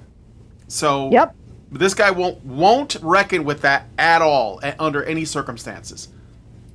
And that's it. Like, really, all you got to do. This article's almost over, but if you want to see, like, how to debunk somebody who's trying to come after, Manosphere, men's rights activists, whatever, look at how their criticisms are leveled, and then look for that blind spot of, can they see women choose things? These guys actually, they can be more dehumanizing to women than anybody else, because they basically say women don't make choices. Women don't have opinions. Women don't make, they don't make decisions unless they're good decisions. Like, they can't make bad decisions or neutral ones. they can't. And of course, whether or not it's a good decision is completely dependent on the person making the judgment about their decision. So it's not even really their decision. It's their opinion on the woman's decision. So Yeah. Well, I mean, really, like, let's look at Wilder's girlfriend or whatever it is, baby mama. Okay, do you Yeah. think she's going to be with him if he was a plumber? No. Right? She's not. But here's the thing. She's with him because he has money, and again, probably makes other women jealous, etc. All of those reasons. So she has her reasons for being with him. Okay? But here's the other thing. Like, she's likely at least inculcated to feminism, even if she isn't an overt feminist. So she probably believes some variation of men oppress women.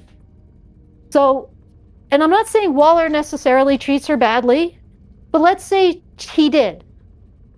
How would she distinguish between a man who treats her badly and any other man when feminists tell her that she is oppressed by men by virtue of being in a relationship with one?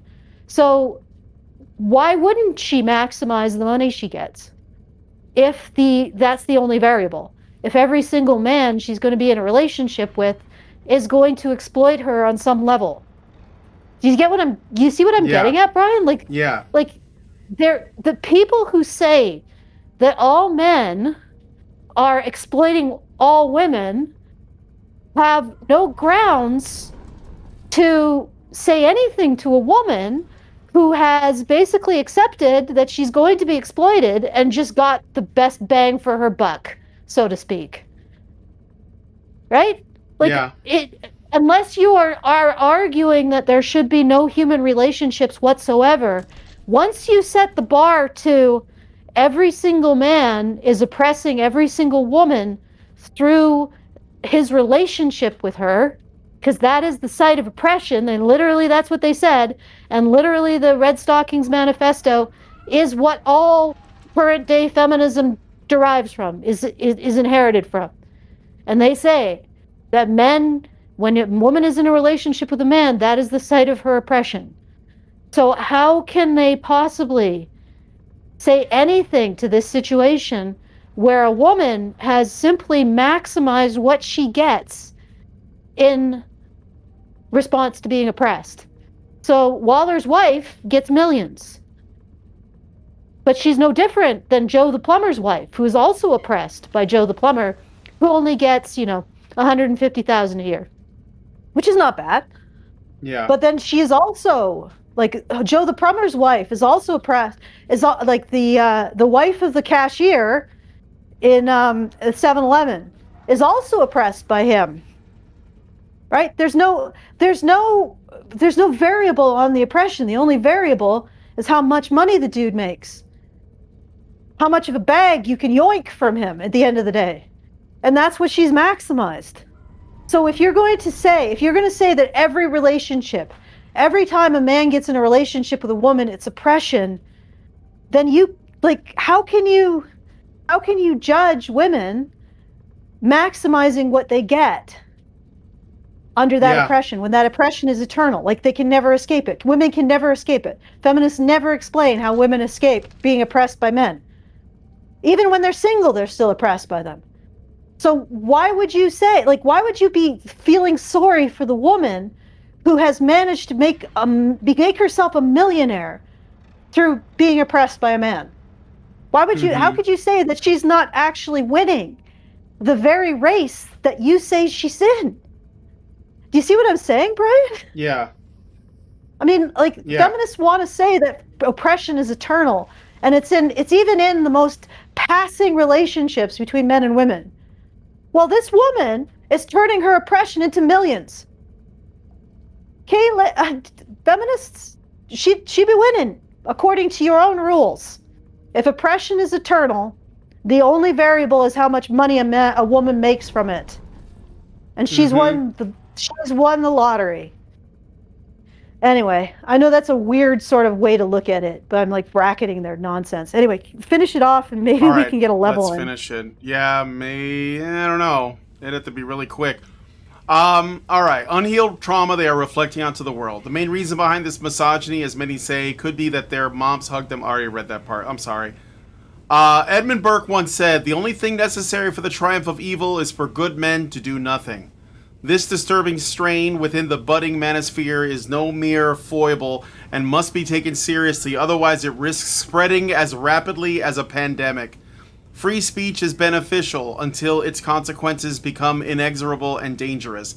Platforms like YouTube and Instagram, which are their basic source of income and virality, should take some constructive steps to stop these guys from spreading soft terrorism. Soft terrorism. Okay. So, Okay. that's the end of the article. So basically, he wants think this guy's- censorship. There you go. This guy's jealous of these men and the women that they get. Yep. So he's trying to insist to himself that those women, they would be better off in his harem. The harem of a feminist man. Yep. He's the one that deserves those women, not these dudes. Well, you know, you could increase your odds of getting a woman by stopping being a feminist, my dude. Then you won't have to pay 2.3 times more than a conservative man. Okay, let's begin the level. All right, we're going to do the game. It's just the three of us. So, are you ready? Yeah, I'm ready. I'm ready to die. All right. And I also have the crowd control set up. There's a link in the description of this video if you guys want to like make our lives more interesting. And everyone who joins, if you go into the crowd control, you should get some free coins just for joining. So you don't have to pay for like the first use or the first couple. You get a certain amount. I got a loomer on me. And yeah, so I need health. I'm taking the health. Please do not kill me. No. Thank. I'm gonna go in because Lindsay's not here, so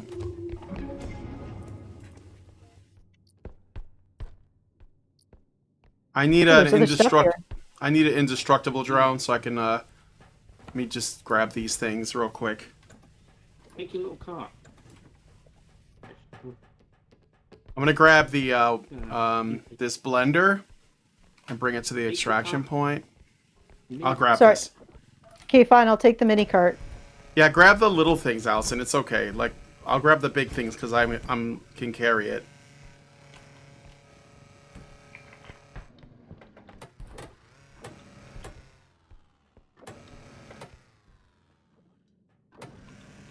I want the fucking drone, not this fucking... Thank you. Okay. There's a blender here. There's another one. Yeah, where is it? Show me. Don't touch it. Where are you? There's a pit. A pit? There's a pit here. Pit here. A pit in this room? Yeah. Pit here as well.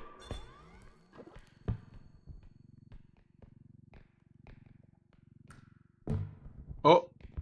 Ooh, oh, oh, oh. Okay. I'm gonna put this in here. Okay, let me see if I can... Oh, I see it, Alison. Here, I'll grab this.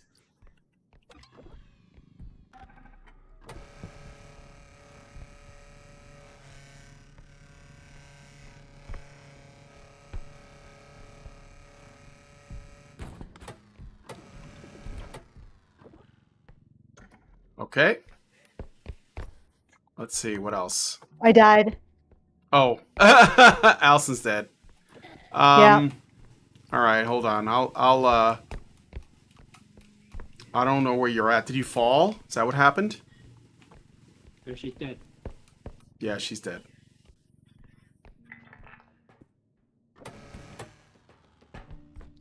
I'll grab another cart and grab some things since we have 2 carts. Oh, that's the weapon cart, huh? Never mind. Let me just try to find Alison. Where did you die, Alison? Alison, are you around? Hold on a second, guys. Let me see. Oh shit! Oh shit! Loomer's coming. Yeah, I died in the room with the barrel, the barrel with the fire. Barrel with the fire. Okay. There's something on you. Yeah, and it's a loom. It's a loom. I'm just trying to stay out of her way. She'll give up after a while. I'm not sure I'm strong enough to throw her in the pit, so... Is there a way to retrieve the cart? Oh, the mini cart? Yep. Oh, that's good. Bring her to Yeah, I know. Alright, I'll bring her this way. Where you going? What do you mean? I'm in here. Look down, you dumbass. You... What did Gabriel say? Did he say come this way when he was I like couldn't in hear him. this He was room? mumbling. Pit. You know Okay, the pit's here. pit. Yeah, I know there's pits. I know. Fucking hell, man. Was she, Oh, she clapping? She Oh, clapped she don't do that. something. She left. I think. Oh no, she's coming. She's coming. She's coming. It's still me. Get out of the way. All right. Yeah. Well, it's fine. It's Let her come in here. We'll throw her in the pit if she's coming. All right. Yeah. All right. Now Gabriel go. looks like some 80s technology. Oh shit. Oh.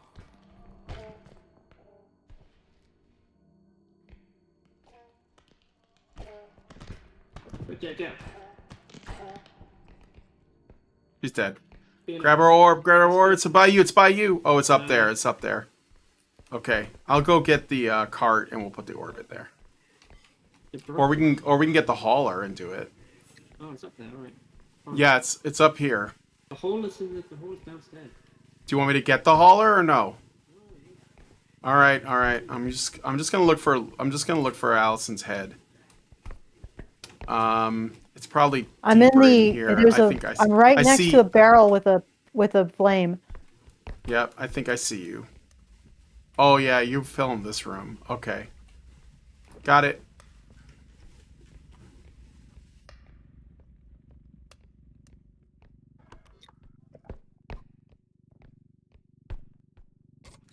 Thank you. I can hear you anyway, but yeah. All right. So here's Allison's head. Well, I'll just put it over here. We have enough to extract now, but we should fill it up with little things if we can, you know? So I'm going to go do that. In this room, there's a bunch of little shit.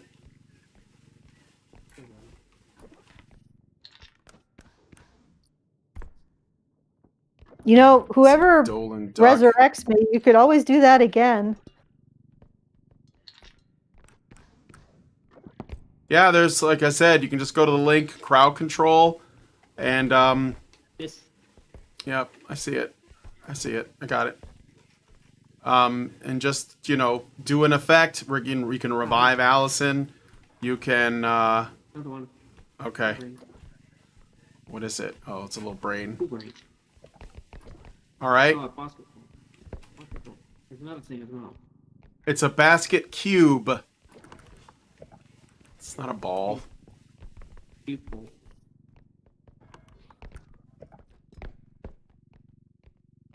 What I'll do is I'll fill up this, what? What's coming? The ruby burger. The ruby. Oh, Ruby Burger. Okay. I'll go get it.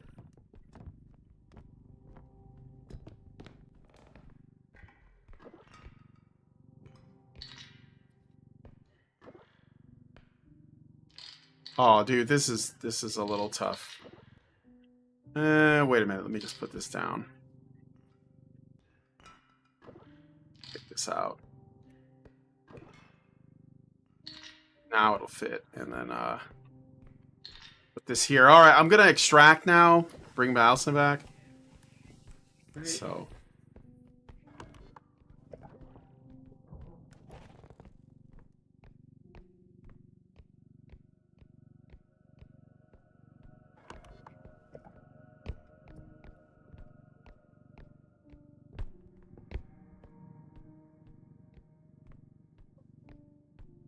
I'm like watching you. It's very spooky. Is it? Is it just like Yeah. the mood is spooky? All right. Mm-hmm. All right, there we go.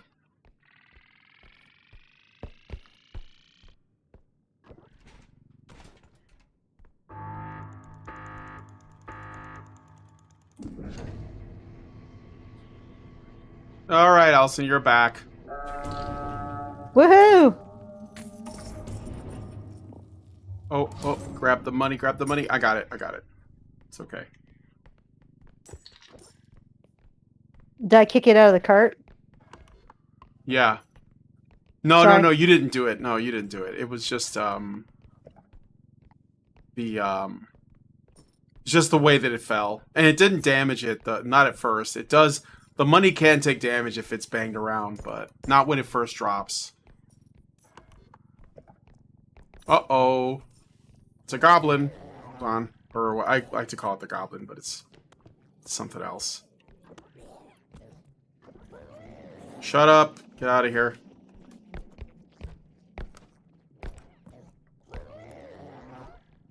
Leave him alone. Okay. No, I was talking to the thing, not you.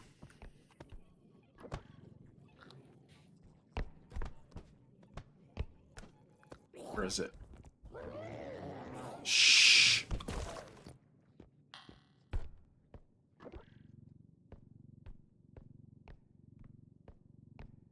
I'm so strong I can just throw guys around. Okay. Alright, Gabriel unlocked the next thing. So...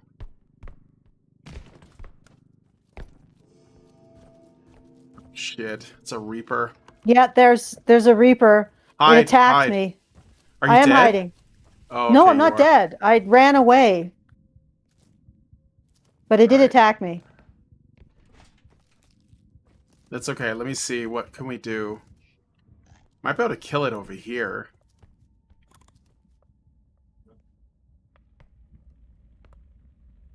Should I Alright, just she keep left. where I am? No, I yeah, can hear for her. now. No, I'm gonna throw her. Let her come after me. Yeah, come on.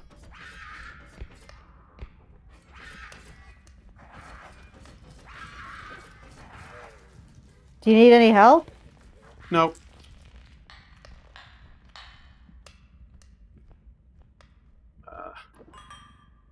Okay, I don't want to touch the balloons, right? Yeah, try not to touch the balloons. Are you in this room with me? Oh no, you're right here. Okay. I'm gonna put this in here. Okay. So we gotta make our way to where Gabriel is. Just follow me, and or just go where the lines tell you to. Yeah. Yeah. Right? Well, we killed a Reaper and a Oh, there's a two Reapers then. yeah. I got their orbs are in the cart. It was something else too. I forgot already what it was, but I killed a duck and a duck and a Reaper. watch out for the pit in this room. There's like Yeah. There's a new they're- thing as well. There's a new thing. they're kind of obvious, but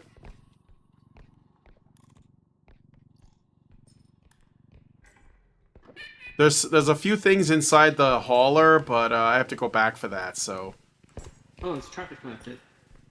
oh, look at this orbs for days. Okay, I'm gonna go back for the hauler.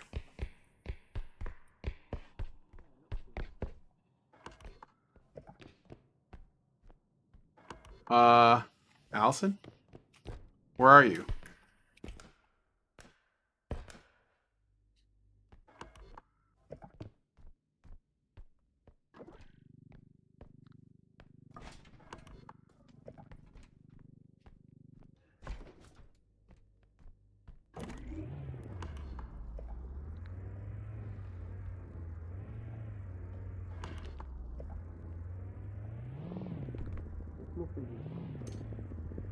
Yep, put it in my trunk.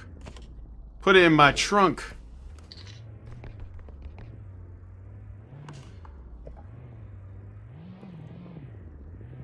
Traffic light, I'm not sure I can get. I mean, I'm... Right there. I mean, you can probably link it. Possibly. It's already stuck. I found Probably looking. something. Hey, 16! This might not fit. Yeah. If this is 3,000 or more... Ryan? Oh yeah, it's too expensive. Where are you, Allison? I can't hear you because I don't have the sound from the Discord, but I have located some kind of evil eye looking thing Oh, Evil look at it. eye.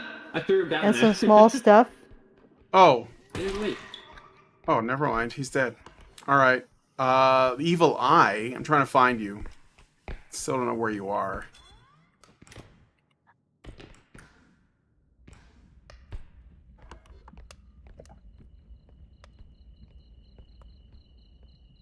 Evil Eye.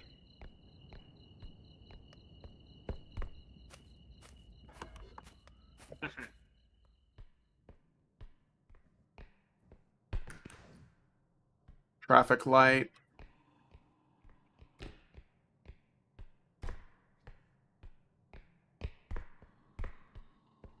Oh.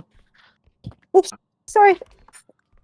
What happened? Oh, the dog was sitting underneath me. I accidentally stepped on him as I got up. Okay, I can hear you now through the Alison, how about Discord. this? Yeah. Go open up your map and go to the where the tracker's telling you to. That'll send you to where we are. So just follow the trail of things. Thanks, babe. I found something here, and I'm also close to a extraction point. Yeah, don't Like the next activate it. one? There's one that's already active. Yeah, I know. I'm not activating anything. I'm just Well, you can't anyways. But just head over to where we are. You should be able to open up your map and look and see. okay. You know, hit the tab key. You see like the yellow dots? It's like a little snake trail. Yeah, I know. I'm just waiting on Allison. I'm gonna go get the where's the hauler? Is it right here? Oh, okay. It's full. I think we Yeah. hold on. I'm gonna head to the extract. I'm gonna start to take this. I don't know if Allison's gonna make it. She's cursing and stuff, so. No, I got a little thing, and I just destroyed half of its value. Oh. Alright. I'm gonna go get the hauler.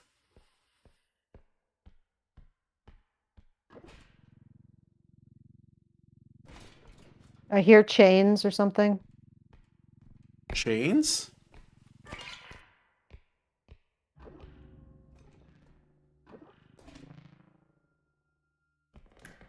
Alright, I'm gonna extract. Ooh. That was a little scary.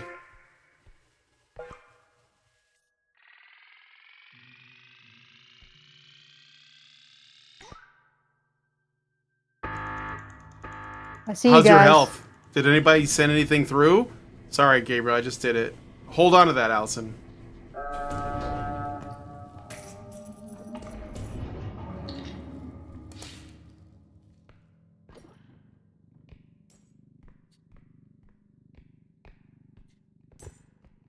Alright, here.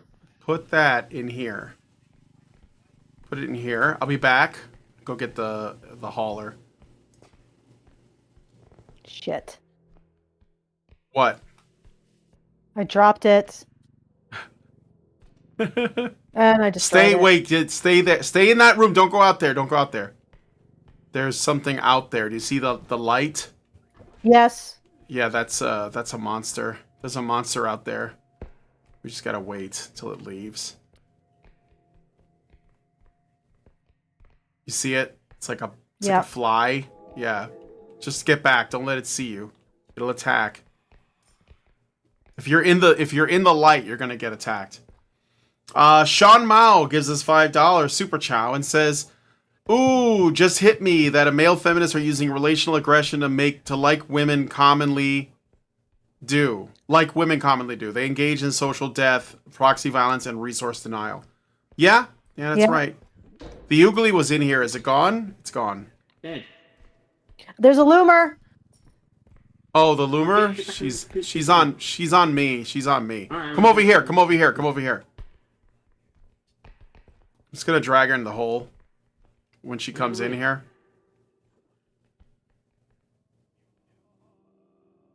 What's up, girl?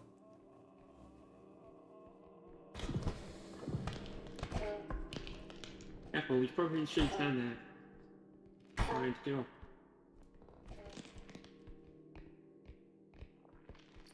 Oh, there. Okay, so, can I show you the thing that I...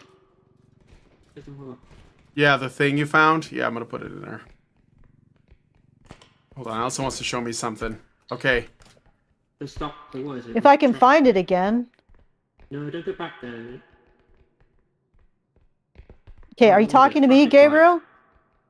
Don't go back that way. We need that stuff. I'm gonna give you some health.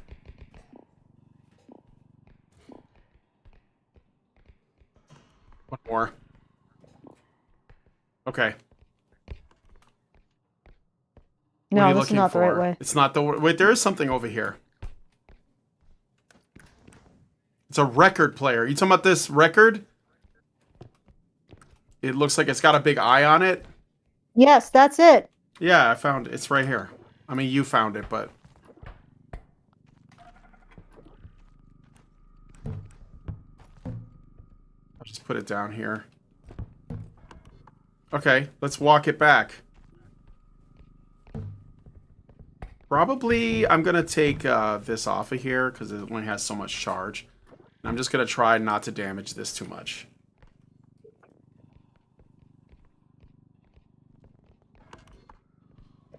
Okay. Oh, that's kind of nice. Everything's kind of like together in like a similar spot. But yes, they do, Sean Mao. They do use feminine tactics to destroy men's reputations, attack masculinity, and then they try to prop themselves up as the real men. They are still operating under a framework, though, of the idea that there is like an ideal masculinity. They're just performing it differently.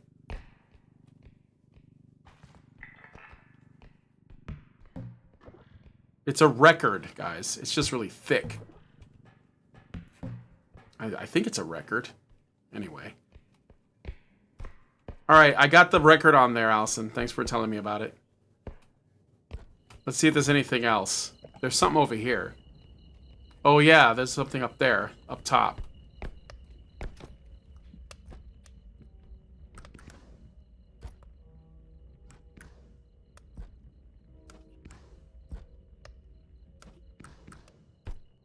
Hello.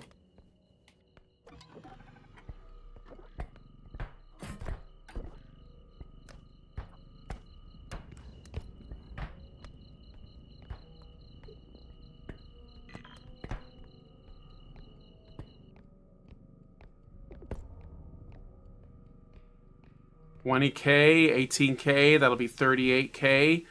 We don't want to put it on there just yet. So we're just gonna put it here.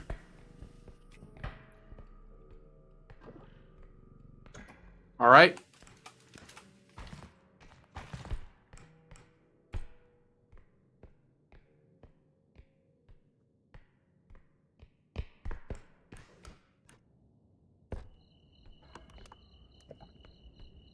Hello?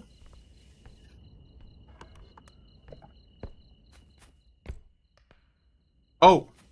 Oh, shit. The cart. You know what I'm going to do? I'm going to get that traffic light. Try to do Lindsay's technique. I'm going to put the money down.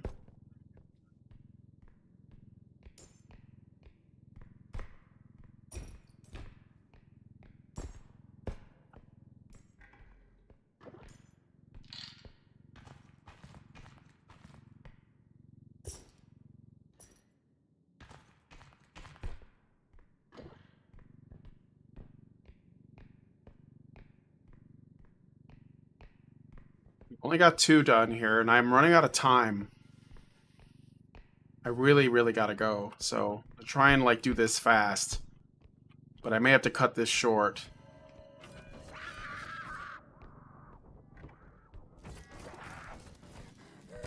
Bye, bitch.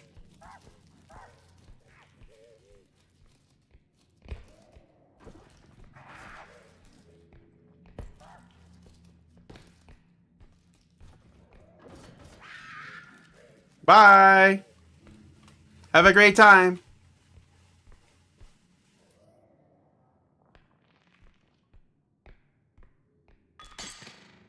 Ah, well.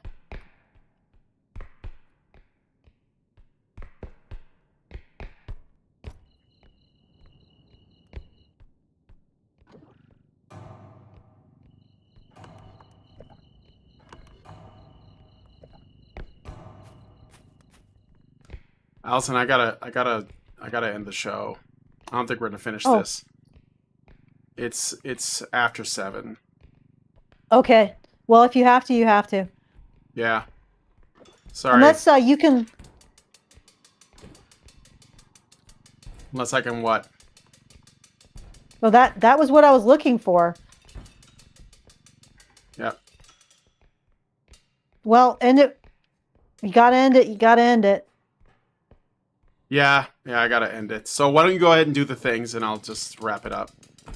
All right, guys. So if you at any point after this show is over, you'd like to send us a message, you can do so at feedthebadger.com/justthetip. Hopefully I don't die while I'm telling you all this stuff. So that's feedthebadger.com/justthetip to send us a message. Very best way to send us a tip and a message with that tip, because you don't have to do it through YouTube's comment enhancement system. And if you'd like to support the show, that will be available at feedthebadger.com/support. And finally, if you want to join us in our community, our Discord community, that is badgernation.online. And those are all in the low bar. So you can go there to select your link of choice. All right, Brian, I'll hand it back to you to end it in the middle of the level. Yep. Yeah, can't if you even guys hear you. like... Oh, you guys can't hear me? Can you guys hear No, me? I can hear you now. Go ahead. Okay. Just do it. All right, yeah. So if you guys like this video, please hit like, subscribe if you're not already subscribed. Hit the bell for notifications, leave me a comment, let us know what you guys think about what we talked about in the show today, and share the video because sharing is caring. Thanks so much for coming on this episode of Maintaining Frame, and we will talk to you guys in the next one. What? Men's rights activists are machines, dude. Okay? They are literal machines. They are talking point machines. They are impossible to fucking deal with, especially if you have like a couple dudes who have good memory on top of that too. Holy shit, you're fucked.